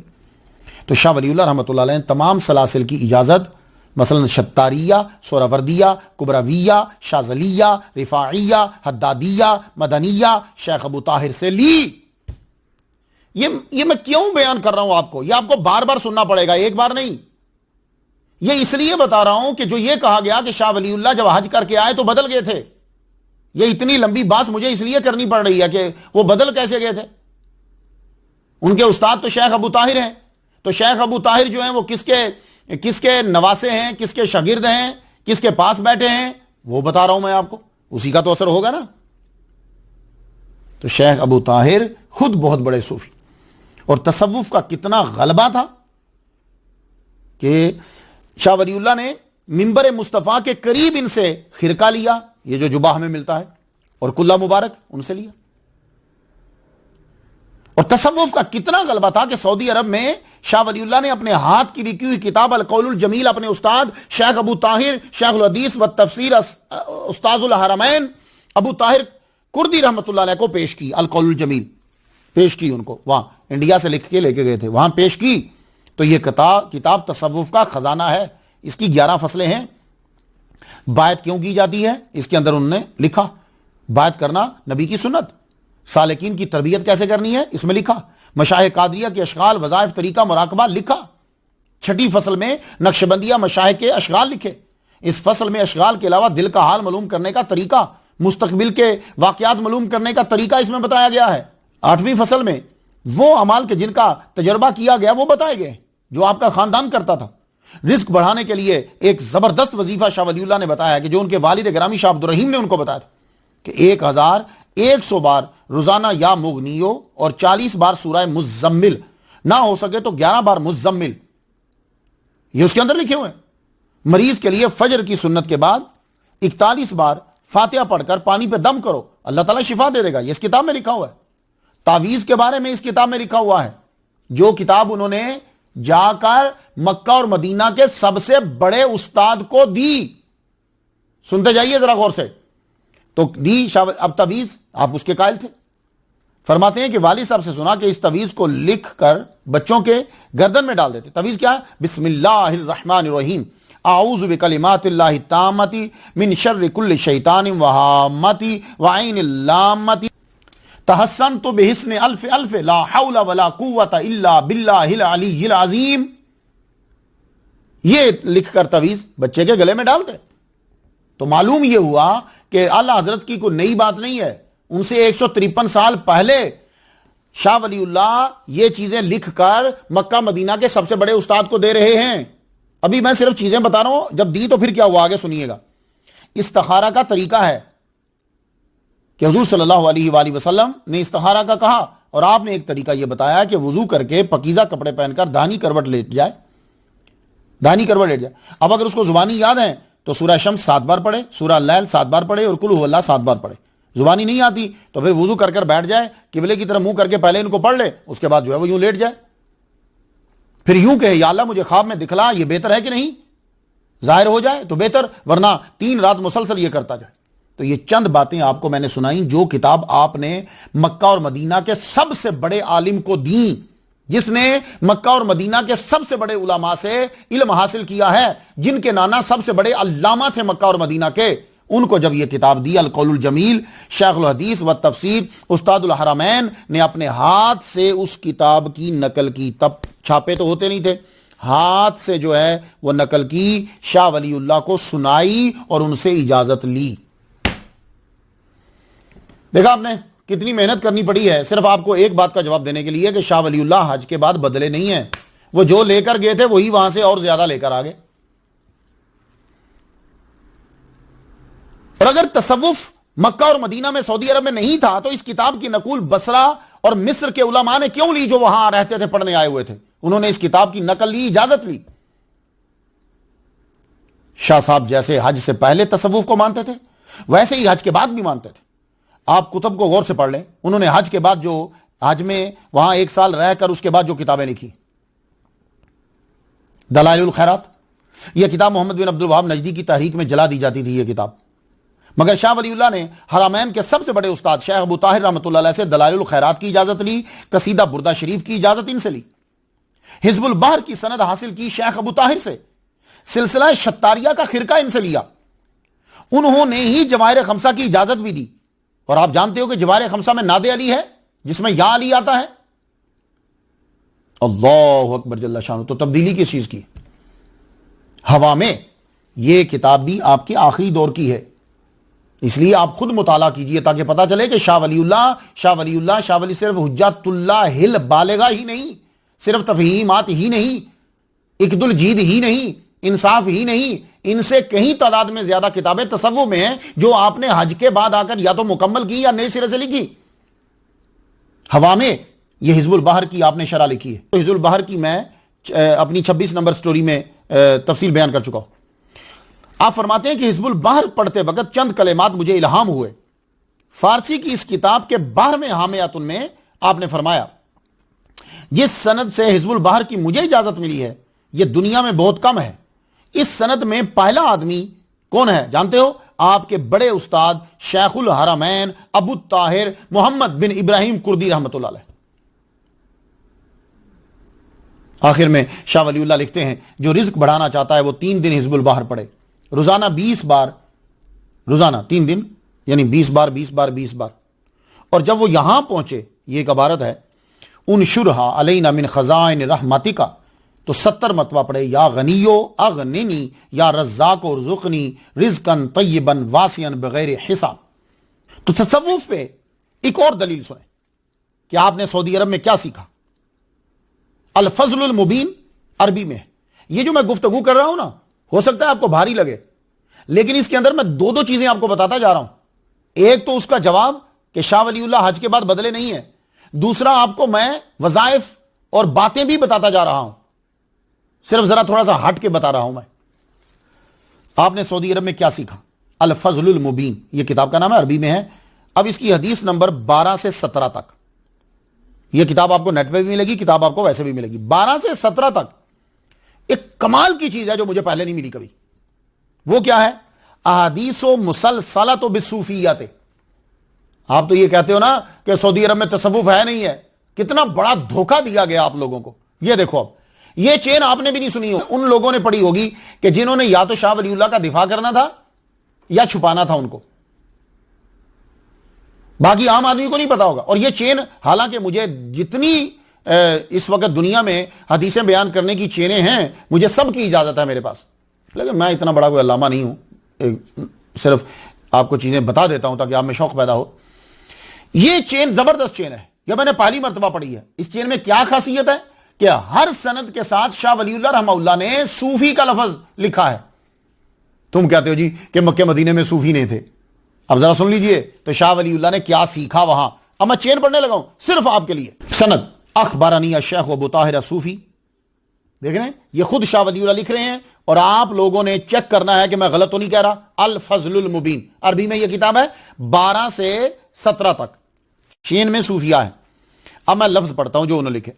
اخبرنی الشیخ ابو طاہر صوفی سمان علیہ قال قرات علی ابی شیخ ابراہیم کردی العارف المحقق صوفی قال قرات علی شیخ العارف باللہ الصوفی شیخ احمد الکشاشی عن شیخہ المحقق ابی المواہب احمد بن علی ہاشمی العباسی الشناوی ثم المدنی الصوفی عن والدہ عارف باللہ نور الدین علی ابن عبد القدوس صوفی عن العارف باللہ عبد الوہاب بن احمد شعراوی الصوفی عن ولی اللہ زین الدین زکریہ بن محمد الفقی الصوفی عن العارف باللہ شرف الدین ابی الفتح محمد بن زین الدین ابی بکر بن الحسین القرشی اموی عثمانی مراغی ثم المدنی صوفی عن قطب وقت ہی شرف الدین اسماعیل بن ابراہیم بن عبد الصمد الہاشمی صوفی بے اجازت العامت عن ابی الحسن علی ابن عمر ابن ابی بکر الوافی صوفی بے اجازت العامت عن سیدی محمد بن علی بن عربی حاتمی الصوفی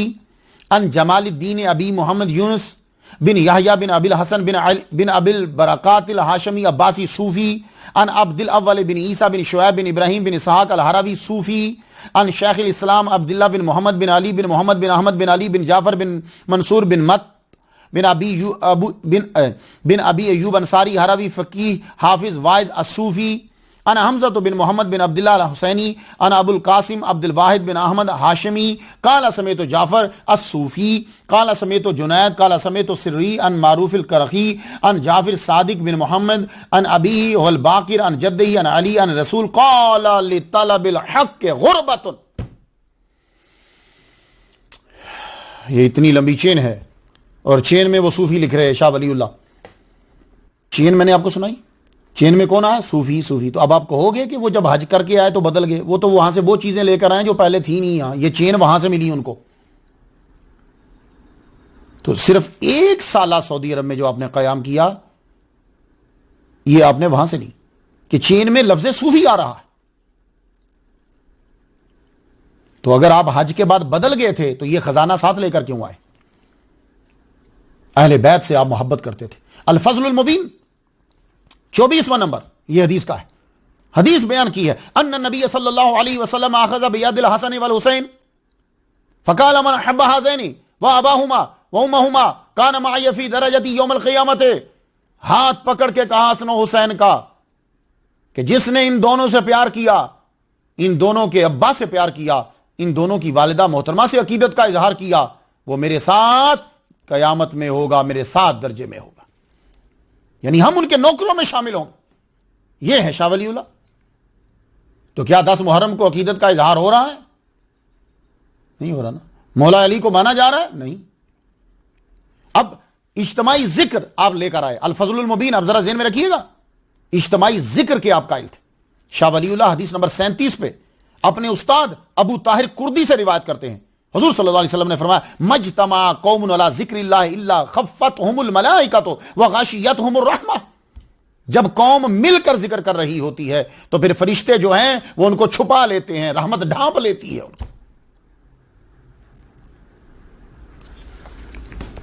آپ جانتے ہو کہ انہوں نے سعودی عرب میں قیام کے دوران کیا حاصل کیا؟ ایک اور کتاب آپ نے واپس آ کر لکھی، اس کا نام ہے الدر الثمین۔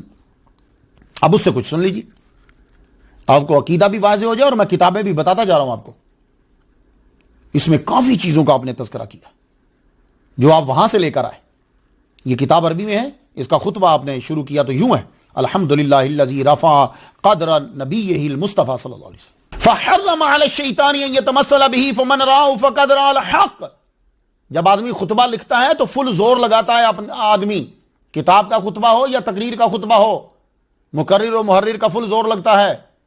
تو یہ خطبے میں لکھ رہے ہیں کہ اللہ نے حرام کر دیا شیطان پر کہ وہ محمد مصطفیٰ کی مثل بنے، جس نے ان کو دیکھا انہی کو دیکھا. کیوں؟ اس لیے کہ اس کتاب کے اندر آپ نے مشاہدات ہی تو لکھنے ہیں آگے. تو حقیقت میں یہ کتاب بھی تصوف پہ ہی ہے، کیونکہ آپ نے اس کے خطبے میں لکھا ھذہ 40 حدیثا من احادیث النبی صلی اللہ علیہ وسلم. یہ 40 حدیثیں ہیں جو میں نے نبی کی حدیث سے لی، اور اس میں سے جو روایت کی گئی ہے من جہت الرؤیا او من جہت مشاہدہ، مشاہدات روح الکریمہ جماعت ہوا فی ھذہ الرسالۃ، میں نے اس رسالے میں جمع کر دی. اب ذرا سن لیجئے یہ جملہ، ذرا سنیے گا. منہا، کچھ حدیثیں ہیں، مالا واسطۃ بینی و بینہ، یہ ایسی باتیں ہیں کچھ کہ میرے اور نبی کے درمیان واسطہ ہی نہیں ہے، ڈائریکٹ میں نے ان سے سنی. ومنہا ما یکون بینی و بینہ واسطۃ واحدۃ، کچھ ایسی ہیں کہ میرے اور ان کے درمیان ایک بندہ آتا ہے. ومنہا ما یکون بینی و بینہ واسطتان، کچھ ایسی ہیں کہ میرے اور ان کے درمیان 2 واسطے آتے ہیں یا زائد آتے ہیں. تو یہ بھی آپ نے رسالہ اس قیام کے دوران ہی لکھا ہے، وہیں سے لے کر آئے یہ سب کچھ. تو معلوم ہوا یہ مشاہدات یہ بتاتے ہیں کہ آپ حضور صلی اللہ علیہ وسلم کی زندگی کے قائل تھے اور علم کے قائل تھے، تبھی تو حضور کی قبر پہ متوجہ ہوئے اور روح سے جواب آپ کو ملتے، اور آپ نے وہ تحریر بھی پھر کر دی. اس کا تعلق ہی تو تصوف سے ہے. اس کتاب میں تصوف کی وہ باتیں ہیں جو باتیں آپ نے اپنے استاد شیخ الحرمین سے سیکھی. تو معلوم ہوا حج کے بعد آپ کی سوچ ہویسرانہ نہیں ہوئی، صوفیانہ ہی رہی ہے. اس کتاب سے الحادی والثلاثون حدیث جو ہے وہ سنیں ذرا. تو فیصلہ جو ہے وہ آپ کرنا ہے. آپ نے یا رسول اللہ پکارنا شاہ ولی اللہ کے نزدیک کیسا ہے، یہ آپ وہاں سے سبق لے کر آئے. ابو طاہر نے الکشاشی سے سنا، یہ نانا لگتے ہیں ان کے، رائٹ، سب سے بڑے استاد مکہ مدینہ کے. انہوں نے اپنی مشکل میں حضور صلی اللہ علیہ وسلم کو خط لکھا، اپنی مشکل میں خط لکھا. اور خط کیا ہے؟ فی بعض حاجات ہی یا رسول اللہ انت اقرب الی منی ام ھذا. تو اپنی ایک حاجت میں یہ خط لکھا، خط میں یا رسول اللہ کہہ کر خط سرکار کے روزے کے پاس رکھا، یا رسول اللہ آپ میرے زیادہ قریب ہو یا یہ میری مشکل. تو پتہ یہ چلا ابو طاہر کردی رحمۃ اللہ علیہ کا عقیدہ حضور زندہ ہے، یا رسول اللہ کہنا جائز ہے. ان کے ابا کا عقیدہ، کیونکہ ابا سے ہی تو روایت آ رہی ہے، ابا کا عقیدہ، اور آگے وہ نانا لگے سب سے بڑے استاد. دیکھو میں اپنی طرف سے کوئی بات نہیں کر رہا، لیکن اس کا مطلب یہ نہیں کہ آپ گالیاں دیں یا ڈس لائک کریں، تھوڑا سا تحقیق بھی تو کرنی چاہیے نا. الحدیث، یہ 14ویں حدیث کیا ہے؟ اخبرانی والدی انہ رأى النبی صلی اللہ علیہ وسلم فی المنام فبایعہ ولکنہ النفی فبایعہ ولکنہ النفی والاثبات علی الطریقۃ الصوفیہ. مجھے میرے والد نے خبر دی کہ انہوں نے حضور کو دیکھا نیند میں، بیعت کی، اور انہوں نے تلقین کی لا الہ الا اللہ، اس کو نفی اثبات کہتے ہیں، لا الہ الا اللہ علی الطریقۃ الصوفیہ، صوفیہ کے طریقہ پر. یہ وہ وہاں یہ باتیں انہوں نے اس میں لکھی. تو یہ الدر الثمین جو ہے، یہ آپ نے قیمتی موتی جو ہے یہ حرمین سے واپسی پہ لکھی ہے.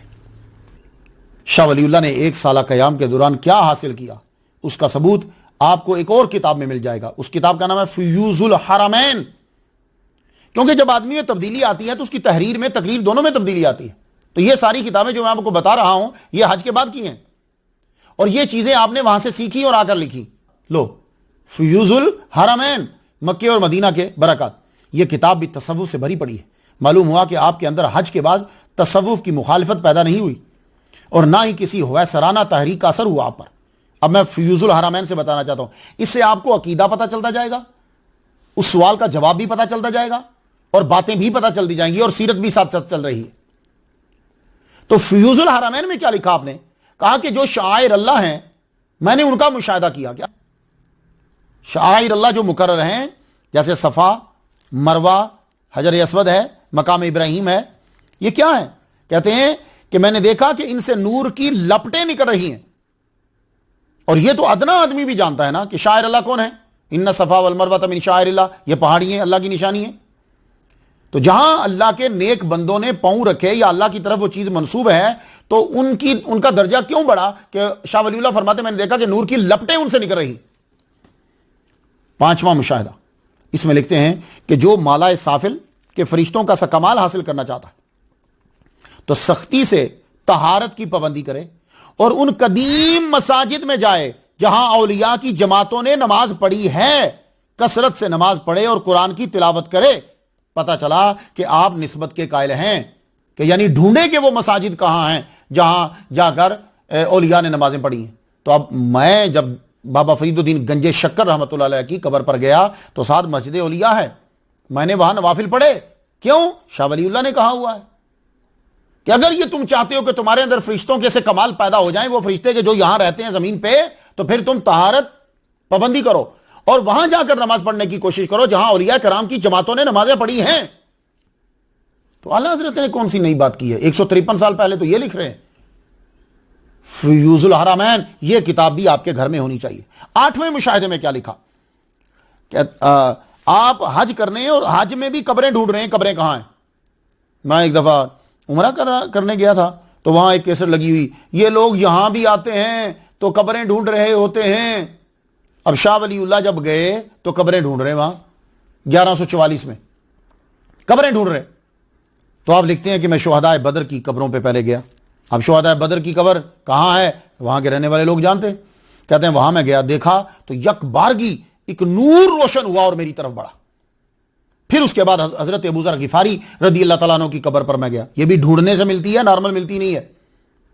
مجھے ایک صاحب نے, اگر وہ سن رہے ہیں اللہ تعالیٰ ان کے درجے بلند فرمائے, انہوں نے کہا مختار شاہ جی ہم آپ کی تقریر سننے کے بعد پھر گئے حضرت ابو ذر غفاری کی قبر پر, بڑی مشکل سے ہمیں وہ ملی, ڈھونڈا لیکن سکون ہمیں ملا. تو شاہ ولی اللہ بھی اس قبر پہ گئے, دیکھو وہ کہاں ہے. تو حج پہ گئے ہیں اور قبریں ڈھونڈ رہے ہیں.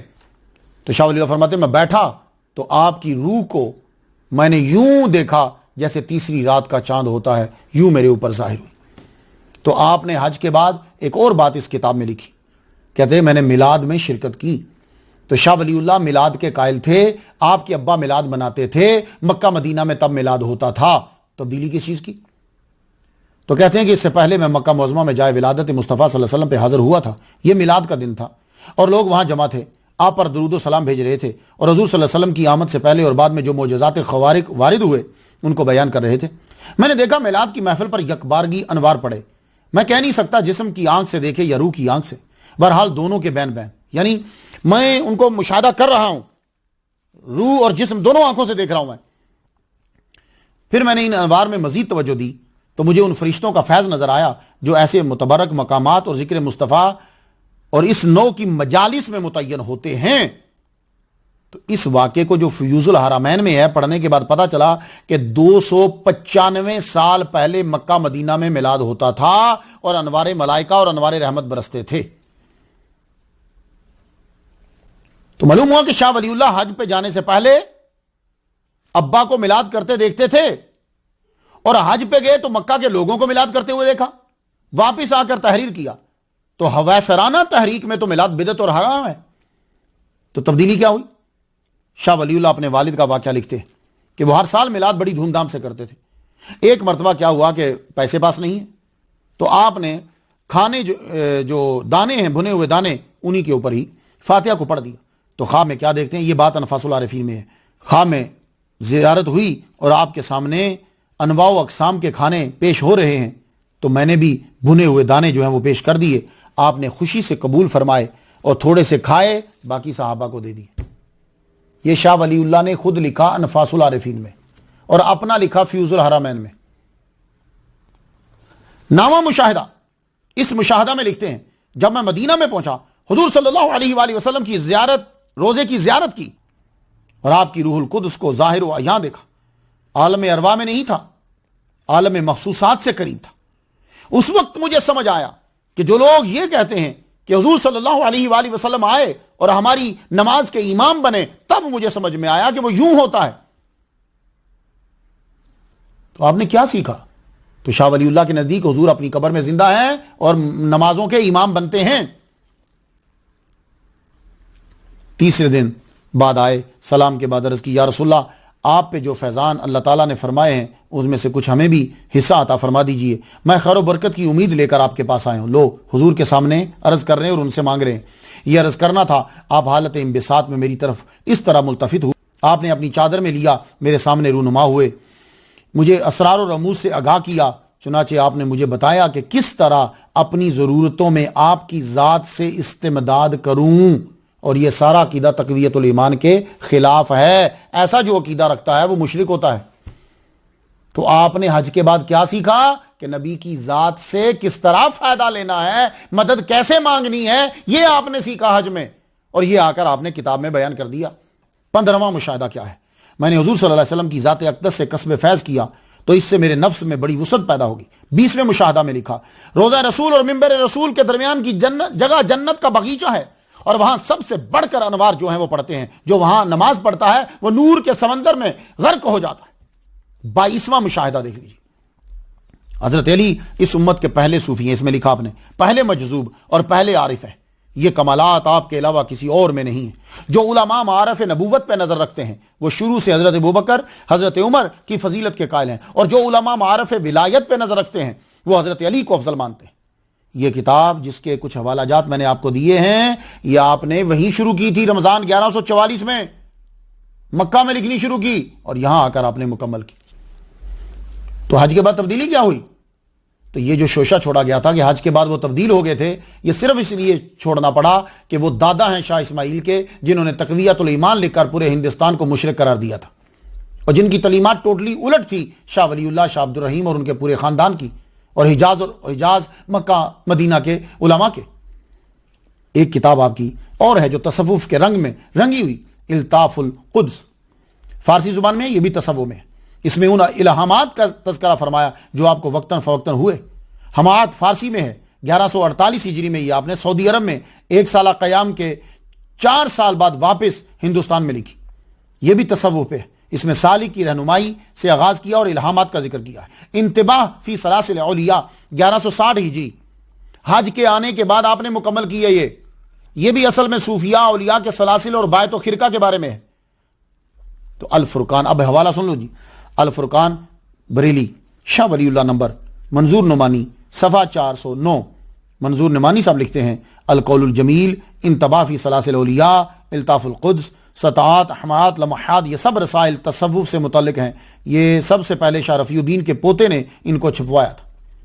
تو میں حوالہ دینوں کو یہ نہ کہہ رہی ان کی کتابیں ہی نہیں ہیں۔ تو یہ بیچ میں گفتگو اس لیے کرنی پڑی کہ آپ کو معلوم ہو جائے کہ شاہ ولی اللہ کا عقیدہ کیا تھا، آپ نے حج پر کیا سیکھا، تب حجاز میں کیا عقیدہ تھا، کیونکہ آپ کے آباء و اجداد کے طریقے کے خلاف حرمین میں تھا ہی نہیں کچھ، اس لیے تبدیل کیا ہوتا۔ آپ کے اساتذہ سب صوفی، آپ نے تصوف میں ہی سال گزار دیا، ہر استاد صوفی اور حضور صلی اللہ علیہ وسلم کی حیات کا قائل۔ آپ نے اپنے ایک اور استاد شیخ تاج الدین کلائی حنفی رحمۃ اللہ علیہ کا ذکر کیا، آپ ان کے حلقہ میں بھی بیٹھے۔ یہ مکہ مکرمہ کے مفتی تھے۔ شیخ عیسیٰ مغربی رحمۃ اللہ سے کم سنی میں ہی ان کے والد نے ان کے لیے ترمذی کی اجازت لے لی تھی۔ لو وہ میں پیچھے ذکر کر رہا ہوں، شیخ عیسیٰ مغربی، شاہ ولی اللہ کہ یہ استاد شیخ تاج الدین کی عظمت کا اندازہ اس سے لگا لیں کہ آپ کے حدیث کے استاذ شیخ عبداللہ بن سالم بصری ہیں۔ آپ کے حدیث کے استاد شیخ عبداللہ بن سالم بصری ہیں۔ شاہ ولی اللہ کے یہ استاد شیخ احمد قطان کے وصال کے بعد تمام علماء کے اصرار پر حرم کعبہ میں مالکی مسلک کی مسند پر بیٹھے اور درس حدیث دیتے تھے۔ آپ نے بخاری کا درس وہیں سے دینا شروع کیا جہاں سے آپ کے استاد چھوڑ گئے تھے۔ تو شاہ ولی اللہ نے سعودی عرب کے 1 سالہ قیام کے دوران ان سے بھی استفادہ کیا۔ ان سے ایک واقعہ سناتے ہیں کہ استاد شیخ تاج الدین سخت بیمار ہو گئے۔ بیماری اتنی طویل ہو گئی کہ ہاتھ ہلانے کی سکت نہ رہی۔ خواہ میں دیکھا کہ کوئی کہہ رہا ہے کہ ایک مرغا پکاؤ اور اس کے اوپر پورا قرآن مجید پڑھو، وہ یخنی ان کو پلاؤ، یہ ٹھیک ہو جائیں گے۔ شیخ تاج الدین نے جب خواب دیکھا تو صبح اٹھے تو اتنی کمزوری ہے، کیسے اٹھتے کیسے بناتے؟ تو کہتے ہیں کہ پھر رات ہو گئی، میں سو گیا تو امام بخاری رحمۃ اللہ علیہ کا دیدار ہوا۔ امام بخاری تشریف لائے، کہنے لگے تم درس حدیث دیتے ہو، میں تمہارے لیے پکاتا ہوں۔ مرغا پکایا اور فجر کا جب وقت ہوا تو کہنے لگے یہ لو، میں نے پورا قرآن بھی اس کے اوپر پڑھ دیا ہے، اب تم اسے جو ہے وہ کھا لو۔ تو کہتے ہیں کہ میں نے جب کھایا تو جب میں فجر کی نماز کے لیے اٹھتا ہوں تو میں دیکھتا ہوں کہ مجھ میں طاقت آ چکی ہے، اب میں نماز بھی پڑھ سکتا ہوں۔ یہ ان کے استاد ہیں شاہ ولی اللہ کے ایک اور دوسرے استاد جن سے آپ نے حدیث جن کے حلقے میں بیٹھے۔ ان سے شاہ ولی اللہ نے صحاح ستہ، موطا امام مالک کے کچھ حصے اور مسند دارمی اور امام محمد کی کتاب الاثار کی سماعت کی ہے ان سے۔ اب آپ مجھے بتاؤ یار، حج کے بعد کیا تبدیلی آئی؟ میں دو چیزیں ساتھ ساتھ آپ کو دیتا جا رہا ہوں۔ تو میں نے آپ کو ان کے دور کے اساتذہ کا عقیدہ مختصر بیان کر دیا۔ شاہ ولی اللہ نے کیا سیکھا یہ بھی آپ کو دکھا دیا۔ شاہ ولی اللہ پہ تصوف کا غلبہ اس لیے تھا کہ مکہ مکرمہ اور مدینہ منورہ کا ہر استاد، شیخ، مفتی جو بھی ہے وہ صوفی ہوتا تھا۔ آپ کا قیام مکہ مدینہ میں اپریل 1731 عیسوی سے جون 1732 عیسوی تک کا ہے، جس روز آپ وہاں سے الوداعی سلام کے لیے اپنے سب سے بڑے استاد شیخ ابو طاہر مفتی الحرمین شیخ الحدیث و تفسیر صوفی باسوا حضرت ابو طاہر بن ابراہیم کردی کی خدمت میں حاضر ہوئے تو آپ نے یہ شعر پڑھا، نسیت کل طریق ان کنت عارف۔ استاد جی میں سارے رستے بھول گیا جو میں جانتا تھا، بس ایک رستہ یاد رہا مجھے، وہ رستہ جو لربعکم، ربع عین کے ساتھ آتا ہے جو آپ کے گھر کی طرف آتا ہے۔ وہ دونوں رو رہے تھے، شیخ ابو طاہر بھی رو رہے اور شاہ ولی اللہ بھی رو رہے تھے۔ 1732 میں شاہ ولی اللہ واپس آئے، مدرسہ رحیمیہ میں درس و تدریس شروع کر دی۔ زیادہ تر آپ درس حدیث دیتے اور مراقبہ میں رہتے اور جو ظاہر ہوتا اس کو آپ لکھتے رہتے۔ اس لیے آپ کے بیٹے کہتے ہیں شاہ عبدالعزیز، میرے ابا حضور پہلے مراقبہ کرتے تھے، جو ظاہر ہوتا پھر اسے لکھتے تھے۔ تو حج کے بعد بھی آپ کی کتابیں تصوف سے بھری پڑی۔ شاہ ولی اللہ پیدائش سے وصال تک صوفی ہی تھے۔ شاہ ولی اللہ وحدت الوجود، فنا، بقا، کشف کرامات، الہام و شہادات اولیاء سے مدد لینا، میلاد، فاتحہ، عرس و نیاز، ختم خواجہ گان، زیارت قبور، سب کے قائل تھے وہ۔ شاہ ولی اللہ نے تصوف پہ زیادہ لکھا ہے، حج پہ جانے سے پہلے بھی اور حج جانے کے بعد بھی۔ آپ نے تصوف کے علاوہ دوسرے موضوعات پر بھی قلم اٹھایا۔ حدیث میں آپ کا موقف تھا کہ موطا امام مالک تمام احادیث کی کتب کی اصل ہے، اور یہی امام شافعی کا بھی عقیدہ ہے۔ تو آپ امام شافعی کی طرف زیادہ جھکاؤ اس لیے کہ آپ کے بڑے استاد جو ہیں وہ بھی شافعی ہیں۔ وہ کہتے تھے کہ یہ ساری کتابوں کی اصل ہے، اس کے راویوں کی تعداد کم ہے، اور ان کے نزدیک اس کے راوی معتبر ہیں۔ کیوں؟ وہ دلیل یہ دیتے تھے کہ ان کے راوی زیادہ تر وہ ہیں جو مدینہ کے عالم ہیں اور حضرت عمر رضی اللہ تعالیٰ عنہ کے فتاوی اور فیصلوں کے جاننے والے ہیں۔ یہ دلیل تھی ان کی۔ تو چونکہ شاہ ولی اللہ خود حضرت عمر کی اولاد میں سے ہیں، اس لیے فقہ عمر کتاب لکھ دی انہوں نے۔ فقہ عمر انہوں نے چنی، ظاہر اپنے ابا سے پیار ہوتا ہے سب کو، چنی، اور وہ زیادہ تر روایات امام شافعی سے روایت حضرت عمر نے یہ کہا۔ آپ اس کتاب کو پڑھیے گا، میں نے بھی اس کتاب کو پڑھا ہے کیونکہ بنا دیکھے بیان کرنا مشکل ہو جاتا ہے۔ میرا ویسے فقہ ٹاپک نہیں ہے، یہ تو بڑے بڑے جو اساتذہ ہیں وہی آپ کو بتا سکتے ہیں، جو عربی کے ماہر ہیں یہ لوگ آپ کو بتائیں گے۔ میں نے اس کا جو مطالعہ کیا تو مجھے یہ نظر آیا کہ آپ ہر مسئلے کی ساری روایات بیان کر دیتے ہیں، جیسے ہمارے استاد غلام رسول سعیدی رحمۃ اللہ علیہ وہ بھی ساری روایات بیان کر دیتے ہیں، اینڈ نکالنا مشکل ہو جاتا ہے۔ تو یہ بھی روایات جو ہیں وہ بیان کر دیتے ہیں۔ اب میں ایک مسئلہ بیان کرتا ہوں رفع یدین کا۔ بھائی دیکھو میں کوئی فقہ مسئلہ بیان نہیں کر رہا، میں صرف ایک بات بتاتا ہوں۔ اب رفع یدین آپ پڑھ لیجئے، وہ جو روایات ساری آپ نے لکھ دی، لکھنے کے بعد یہ نہیں بتایا کریں کہ نہ کریں، تو آپ کے دلائل سے اینڈ پہ یہی معلوم ہوتا ہے کہ کبھی کر لو کبھی چھوڑ دو۔ 238 کے اوپر نماز عصر کے بعد کوئی نفل جو ہے پڑھتا تو آپ نے لکھا کہ حضرت عمر سزا دیتے تھے، تو آپ کے نزدیک نماز عصر کے بعد نفل نہیں پڑھ سکتے۔ اب یہ امام کے پیچھے سورۃ فاتحہ پڑھنا، ٹھیک ہے۔ اب آپ کی میں نے یہ پوری جو ہے نا وہ گفتگو پڑھی، اب آپ روایات میں تطبیق کس طرح دیتے ہیں آپ جا کے پڑھ لیجئے گا۔ کہتے ہیں کہ امام کے پیچھے مقتدی سورۃ فاتحہ پڑھ سکتا ہے، کب؟ جب وہ امام کی رفتار کے ساتھ چل سکتا ہو۔ کیا مطلب؟ الحمدللہ رب العالمین الرحمن الرحیم مالک یوم الدین، اتنی رفتار سے وہ بھی پڑھ سکتا ہو تو پڑھ سکتا ہے۔ تو جو شخص آواز پہ قادر ہو وہ پڑھ لے، جو قادر نہ ہو وہ نہ پڑھے۔ اب پھر مسئلہ ادھر ہی رہ گیا۔ اب آپ بتائیے کہ زیادہ تر قادر ہیں یا زیادہ تر قادر نہیں ہیں؟ زیادہ تر قادر نہیں ہیں۔ تو وہ آپ نے کیا کیا کہ آپ نے روایات جو ہیں وہ اکٹھی کر دی۔ 716 کے اوپر امام شافعی بیان کرتے ہیں، حضرت عمر نے کہا کہ حضرت مولا علی اور حضرت عمر دونوں کا فتویٰ ہے کہ عورت کی دیت مرد کی دیت سے نصف ہے۔ تو شاہ ولی اللہ عورت کی دیت یعنی کسی نے مرد کو قتل کیا تو 100 اونٹ، مثال دے رہا ہوں آپ کو، تو عورت کو قتل کیا تو 50 اونٹ۔ میری بات آپ سمجھ رہے ہیں؟ تو کچھ لوگوں نے عورت کی دیت پر مسئلہ اٹھایا ہے، تو تو جنہوں نے عورت کی دیت مکمل قرار دی ہے، میں انتظار کر رہا ہوں کہ وہ قرآن کے اس فیصلے کے خلاف کب فیصلہ دیں گے کہ قرآن نے کہا کہ عورت کی گواہی عادی ہے اور للذکر مثل حظ الانثیین، قرآن کی اس آیت کے خلاف وہ کب اپنا فتویٰ دیں گے۔ 726 امام شافعی کی روایت، حضرت عمر نے تحریری بیان صادر کیا کہ جادوگر مرد ہو یا عورت، جہاں پاؤ اس کو قتل کر دو، تو اس فیصلے کے تحت 3 جادوگروں کو جو ہے وہ قتل کیا گیا۔ میں آپ کو فقہ عمر سے بھی کچھ باتیں بتا دوں تاکہ آپ کو شوق پیدا ہو تو آپ خود پڑھیں پھر آگے۔ 745 فقہ عمر کے اندر حضرت شاہ ولی اللہ حضور صلی اللہ علیہ وسلم کے غیب کا واقعہ لکھتے، معلوم ہوا کہ آپ ان کے غیب کے قائل تھے۔ اموال منقولہ کی تقسیم، یہ باب ہے اس کا خلاصہ سن لیجئے۔ مدائن کی فتح ہوئی، مال غنیمت آیا، خزانہ زبردست، خزانہ دار نے یہ چاہا کہ میں اس کو اندر رکھ دوں، آپ نے کہا نہیں، مسجد کے صحن میں، جسے آپ سین کہتے ہیں، صحن میں بچھا دو اور اوپر چرسا چڑھا دو، یہ وہ چمڑے کا ترپال جو ہے وہ رکھ دو۔ صبح کے وقت حضرت عمر رضی اللہ تعالیٰ عنہ تشریف لائے، آپ نے جب سونے چاندی ہیرے جواہرات کنگن جب انہیں دیکھا تو رو پڑے۔ صحابہ کہنے لگے کہ یہ تو خوش ہونے کا موقع ہے، اتنی دولت آئی ہے، فتح ملی ہے۔ کہنے لگے تمہارے لیے تو خوشی کا موقع ہے، لیکن میں ڈر رہا ہوں کہ جب کسی قوم میں دولت آ جاتی ہے تو پھر کیا ہوتا ہے کہ اس قوم کے اندر ہلاکت، برائیاں، یہ چیزیں پیدا ہونے لگ جاتی ہیں۔ پھر مال تقسیم کرنے لگے تو پھر کیا ہوا؟ سب سے پہلے تقسیم شروع کس سے کی؟ سراقہ ابن جوشم سے۔ کہا ادھر آؤ، آپ کی کلائیاں جو تھیں بالوں سے پر اور نازک تھیں۔ حضرت عمر رضی اللہ تعالیٰ عنہ نے ان کی نازک اور بالدار کلائیوں کے اوپر کنگن پہنائے، اور یہ کنگن سونے کے، شہنشاہ کسرا کے سونے کے کنگن تھے۔ جب سراقہ ابن جوشم خوش ہوئے تو آپ نے فرمایا اللہ اکبر کہو، اللہ اکبر، اللہ اکبر کہو، اور یہ بھی کہو کہ تمام تعریفیں اللہ کے لیے ہیں کہ جس نے کسرا سے سلب کیے اور سراقہ کو پہنا دی، یہ بھی کہو۔ تو شاہ ولی اللہ فرماتے ہیں کہ امام شافعی یہ واقعہ نقل کرنے کے بعد فرماتے ہیں کہ وہ کنگن عطا کرنے سے حضور صلی اللہ علیہ وسلم کی وہ پیش گوئی پوری ہوئی جو حضور صلی اللہ علیہ وسلم نے سراقہ کی کلائیوں کو دیکھتے ہوئے کہا تھا، سراقہ وہ وقت آج بھی میرے سامنے ہے کہ تم ان کلائیوں پہ کسرا کے کنگن پہنے ہوئے ہو۔ تو یہ غیب ہوا نا۔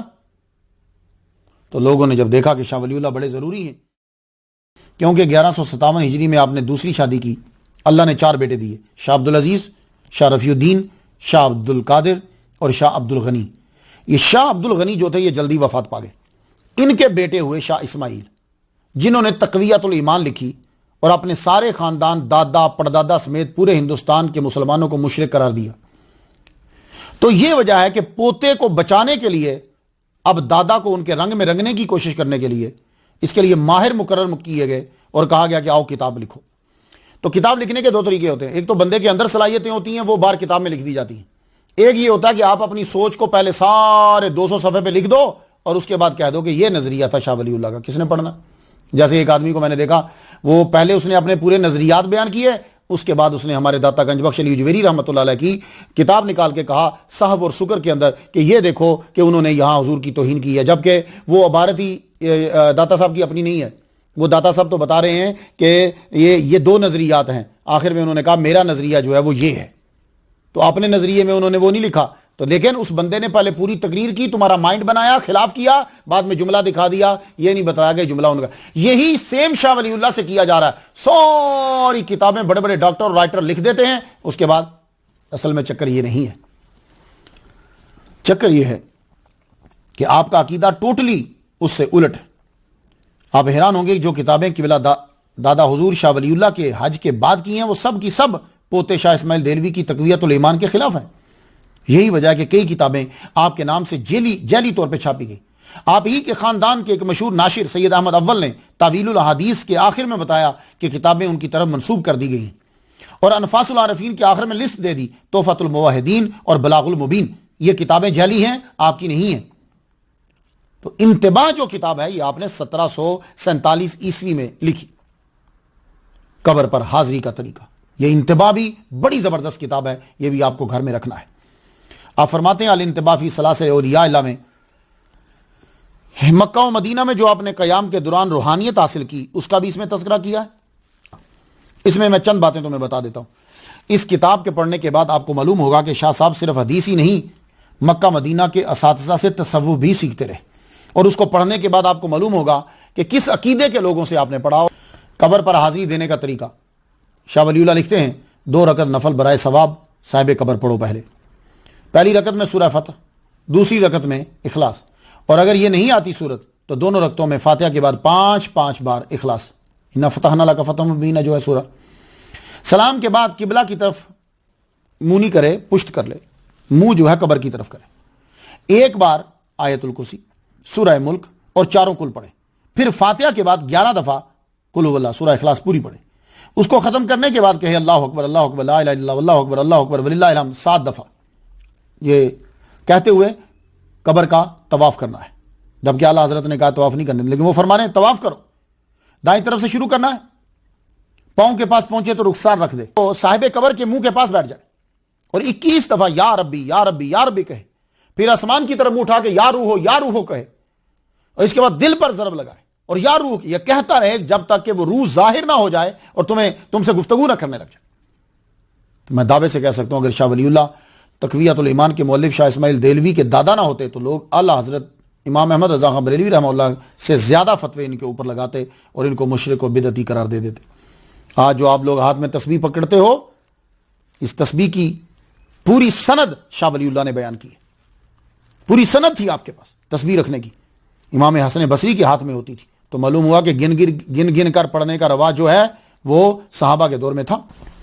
ختم خواجگان، آج کل آپ لوگ ختم خواجگان پڑھتے ہیں، اب کوئی مشکل آئے ختم خواجگان کرے، یہ تفصیل سے آپ نے انتباہ میں بیان کیا ہے، سلسلہ چشتیہ کے باب میں آپ کے والد سے نقل کیا کہ شیخ مجدد الفسانی کے پوتے کے گھر گیا، وہ ختم خواجگان پڑھ رہے تھے، ابھی سعودی عرب اس کا نام پڑا ہی نہیں ہے، ابھی ہندوستان میں تقویت الایمان آئی نہیں ہے، تو کیا عقیدہ ختم خواجگان پڑھ رہے ہیں۔ اور تصور شیخ، یعنی اپنے شیخ کا تصور، انتباہ میں تقریباً 5 مقامات پر آپ نے تصور شیخ کا ذکر کیا ہے، یعنی وظیفہ کرنے لگو تو تصور شیخ بھی ہو۔ ریاضت و مجاہدہ، شاہ ولی اللہ شیخ ابو رضا کے حوالے سے لکھتے ہیں، جنہوں نے پالا ہے آپ کے ابا کو، ان کے حوالے سے لکھتے ہیں، کسی نے ان سے پوچھا کہ صوفیہ مجاہدہ چلہ ریاضت کیوں کرتے ہیں، تو فرمایا اگر تمہیں کوئی بتائے کہ یہ کام کرو تو بادشاہ کا قرب مل جائے گا، کیا تم کرو گے؟ کہنے لگے ہاں ہم کریں گے۔ کہنے لگے بس پھر صوفیہ کرام کو معلوم ہوتا ہے کہ مجاہدہ اور ریاضت کرنے سے ذات حق نہا خانہ قلب میں اپنی شان الوہیت کے ساتھ جلوہ گر ہوتی ہے، اس لیے وہ ریاضت اور مجاہدہ کرتے ہیں۔ انفاس العارفین کے متعلق مولانا عبید اللہ سندھی نے کہا یہ کتاب شاہ ولی اللہ کے فلسفہ اور تصوف کی روح ہے۔ اب آپ لوگ عرس کرتے ہو، شاہ ولی اللہ عرس کے قائل تھے۔ حضرت شاہ ولی اللہ نے لکھا کہ حضرت خواجہ خرد، عبداللہ ان کا نام ہے، خواجہ باقی باللہ کے بیٹے، جو حضرت خواجہ باقی باللہ کا عرس کرواتے تھے، کوئی گوشت لے کر آتا، اس کا وعدہ کرتا، کوئی چاول، کوئی سما کا انتظام کرتا۔ شاہ ولی اللہ کہتے ہیں کہ میرے والد شاہ عبد الرحیم فرماتے ہیں شیخ نعمت اللہ عرس کیا کرتے تھے اور میں 6-7 کا ہوں گا اور میں اس میں شرکت کرتا تھا۔ انفاس العارفین صفحہ 19۔ انفاس العارفین کو بڑی سختی سے جو ہے 100 سال تک چھپایا گیا، یہ کتاب باہر نہ آئے، لیکن سید محمد فاروق القادری صاحب نے کوشش کی اور 45 سال قبل آج جو میں تاریخ بیان کر رہا ہوں یہ منظر عام پر آئی۔ اس لیے قدر کیا کرو ایسے رائٹرز کی، ایسے لوگوں کی جو آپ لوگوں کو تحقیق جو ہے وہ پہنچاتے ہیں۔ تو جو لوگ اولیاء و صوفیاء کی روحانی طاقتوں کے منکر ہیں اور تصوف کو اسلام سے ہٹ کے سمجھتے ہیں، وہ شاہ ولی اللہ کی خود کی لکھی ہوئی کتابوں کو پڑھو اور خود کی لکھی ہوئی انفاس العارفین۔ آپ کا عقیدہ آپ نے اپنی کتاب العقیدۃ الحسنہ میں بھی بیان کیا، توحید، رسالت، شیاطین، قرآن، معاد، جزا و سزا، اور ان کے بارے میں آپ کا کیا عقیدہ ہے، ایون کہ شفاعت رسول کے بارے میں کیا عقیدہ ہے، ٹوٹلی تقویت الایمان کے الٹ ہے۔ آپ نے لکھا اس کے اندر وشفاعت رسول اللہ صلی اللہ علیہ وسلم لأہل الکبائر من امتہ حق وهو مشفع وحیث وقع نفی الشفاعت فالمراد منها الشفاعت التي تكون بغیر اذن اللہ ورضائہ۔ یہ کہتے ہیں آپ، کہتے ہیں کہ حضور صلی اللہ علیہ وسلم کی شفاعت اہل کبائر کے لیے حق ہے، ان کی امت میں سے جو لوگ ہیں، اور قبول ہوگی، اور وہ جو نفی ہے شفاعت کی اس سے مراد ہے شفاعت التی تکون بغیر اذن اللہ ورضائہ، وہ شفاعت ہے جو اللہ کی رضا اور اذن کے بغیر ہوگی۔ غوث اعظم کے لیے فاتحہ آپ عبد القادر گیلانی کو غوث کہا کرتے تھے، غوث الثقلین آپ نے اپنی کتابوں میں لکھا ہے، اب ان پہ بھی فتویٰ لگاؤ غوث کوئی بھی اللہ ہے صرف، اور غوث اعظم یعنی 11ویں کے قائل تھے، ان کے سوا فاتحہ برائے غوث اعظم کے قائل تھے آپ۔ شاہ ولی اللہ وہ عظیم ہستی ہیں جنہوں نے سب سے پہلے قرآن مجید کا انڈیا کے اندر فارسی زبان میں ترجمہ کیا۔ علامہ فضل حق خیر آبادی نے فرمایا کہ یہ ازالۃ الخفا لکھنے والا مصنف ہے بحر زخار ہے جس کا کنارہ نہیں ہے۔ عنایت احمد نے لکھا کہ شاہ ولی اللہ شجر طوبہ ہے جس کی جڑیں اپنی جگہ قائم ہیں اور شاخیں ہر مسلمان کے گھر تک۔ مولوی شبلی نعمانی نے کہا کہ ابن تیمیہ اور ابن رشد کے بعد کوئی امید نہ تھی کوئی صاحب دل و دماغ ہوگا۔ آخر زمانے میں جب کہ اسلام کو لوگ مٹانا چاہتے تھے، شاہ ولی اللہ ایسا شخص پیدا ہوا جس کی نکتہ سنجیوں کے آگے غزالی، رازی اور ابن رشد کے کارنامے ماند پڑ گئے۔ ڈاکٹر اسرار احمد نے یہ لکھا، کہتا ہے یہ مجدد ہیں، ہندوستان کے مسلمانوں کے نجات دہندہ ہیں، ان جیسا کوئی عالم نہیں۔ یہ سنتے جاؤ ذرا، اس کے بعد پھر جو باتیں میں نے کہیں وہ پڑھنا۔ علامہ زاہد الراشدی نے کہا پاک و ہند میں جو بھی حدیث بیان کرے گا سند آپ تک پہنچے گی۔ کون شاہ ولی اللہ جن سے قاضی ثناء اللہ پانی پتی نے درس حدیث لیا؟ کون شاہ ولی اللہ جو سید احمد بریلوی کے چچا شاہ نعمان کے استاد ہیں؟ کون شاہ ولی اللہ خود اپنی کتاب در السمین میں لکھتے ہیں حضور صلی اللہ علیہ وسلم نے اس فقیر کو مخاطب کر کے کہا شاہ الہی یہی ہے، امت مرحومہ کے تمام ایسے عمدہ خصائل جو ترک کر دیے گئے ہیں تمہارے اندر جمع کر دیے جائیں۔ ابو العلا مدودی نے کہا شاہ ولی اللہ نمبر صفحہ 47 1359 ہجری، وہ اپنے دور کے غزالی، رازی اور مجدد ہیں۔ کون شاہ ولی اللہ؟ مولانا عبدالکلام آزاد نے ترجمان القرآن صفحہ 35 تو آزاد لکھتے ہیں شاہ ولی اللہ نے یہاں تک فرما دیا اگر میں وحدت الوجود کو ثابت کرنا چاہوں تو قرآن اور حدیث کے تمام نصوص و ظواہر سے اس کا اثبات کر سکتا ہوں۔ یہ ابوالکلام آزاد کہہ رہے ہیں۔ تو ایسے عظیم آدمی کی وہ کتب پڑھو جو حج کے بعد کی ہیں تاکہ تصوف واضح ہو اور تقویت الایمان کی آپ تشریح کر سکو۔ تو آپ کی کتابیں میں نے کچھ کے نام لے دیے، آپ نے دین کی بڑی خدمت کی ہے، لیکن آخر بندے نے جانا ہی ہوتا ہے۔ آپ کی عمر قمری سالوں کے حساب سے 61 سال 3 ماہ بنتی ہے اور شمسی سالوں کے حساب سے تقریباً 59 سال۔ آپ کے اصل جانشین شاہ عبدالعزیز رحمۃ اللہ فرماتے ہیں آپ بہت کم بیمار ہوتے تھے، مگر 1762 عیسوی کے جون میں بیمار ہوئے۔ اسلامی مہینہ ذی الحج بنتا ہے۔ آپ بیمار ہوئے بڑھانا ضلع مظفر نگر میں، نکاحت بڑھتی گئی، جولائی کا مہینہ آ گیا، آپ کو دہلی لایا گیا۔ یہاں آپ نے اپنے شاگرد رشید بابا فضل اللہ کشمیری کے مکان پہ قیام کیا، مگر مرض بڑھتا گیا، آخر جان اللہ تعالیٰ کی راہ میں دے دی۔ 29 محرم 20 اگست 1762 عیسوی ظہر کے وقت اسی دن ہی آپ کو آپ کے والد گرامی شاہ عبدالرحیم رحمۃ اللہ کے پہلو میں دفنا دیا گیا۔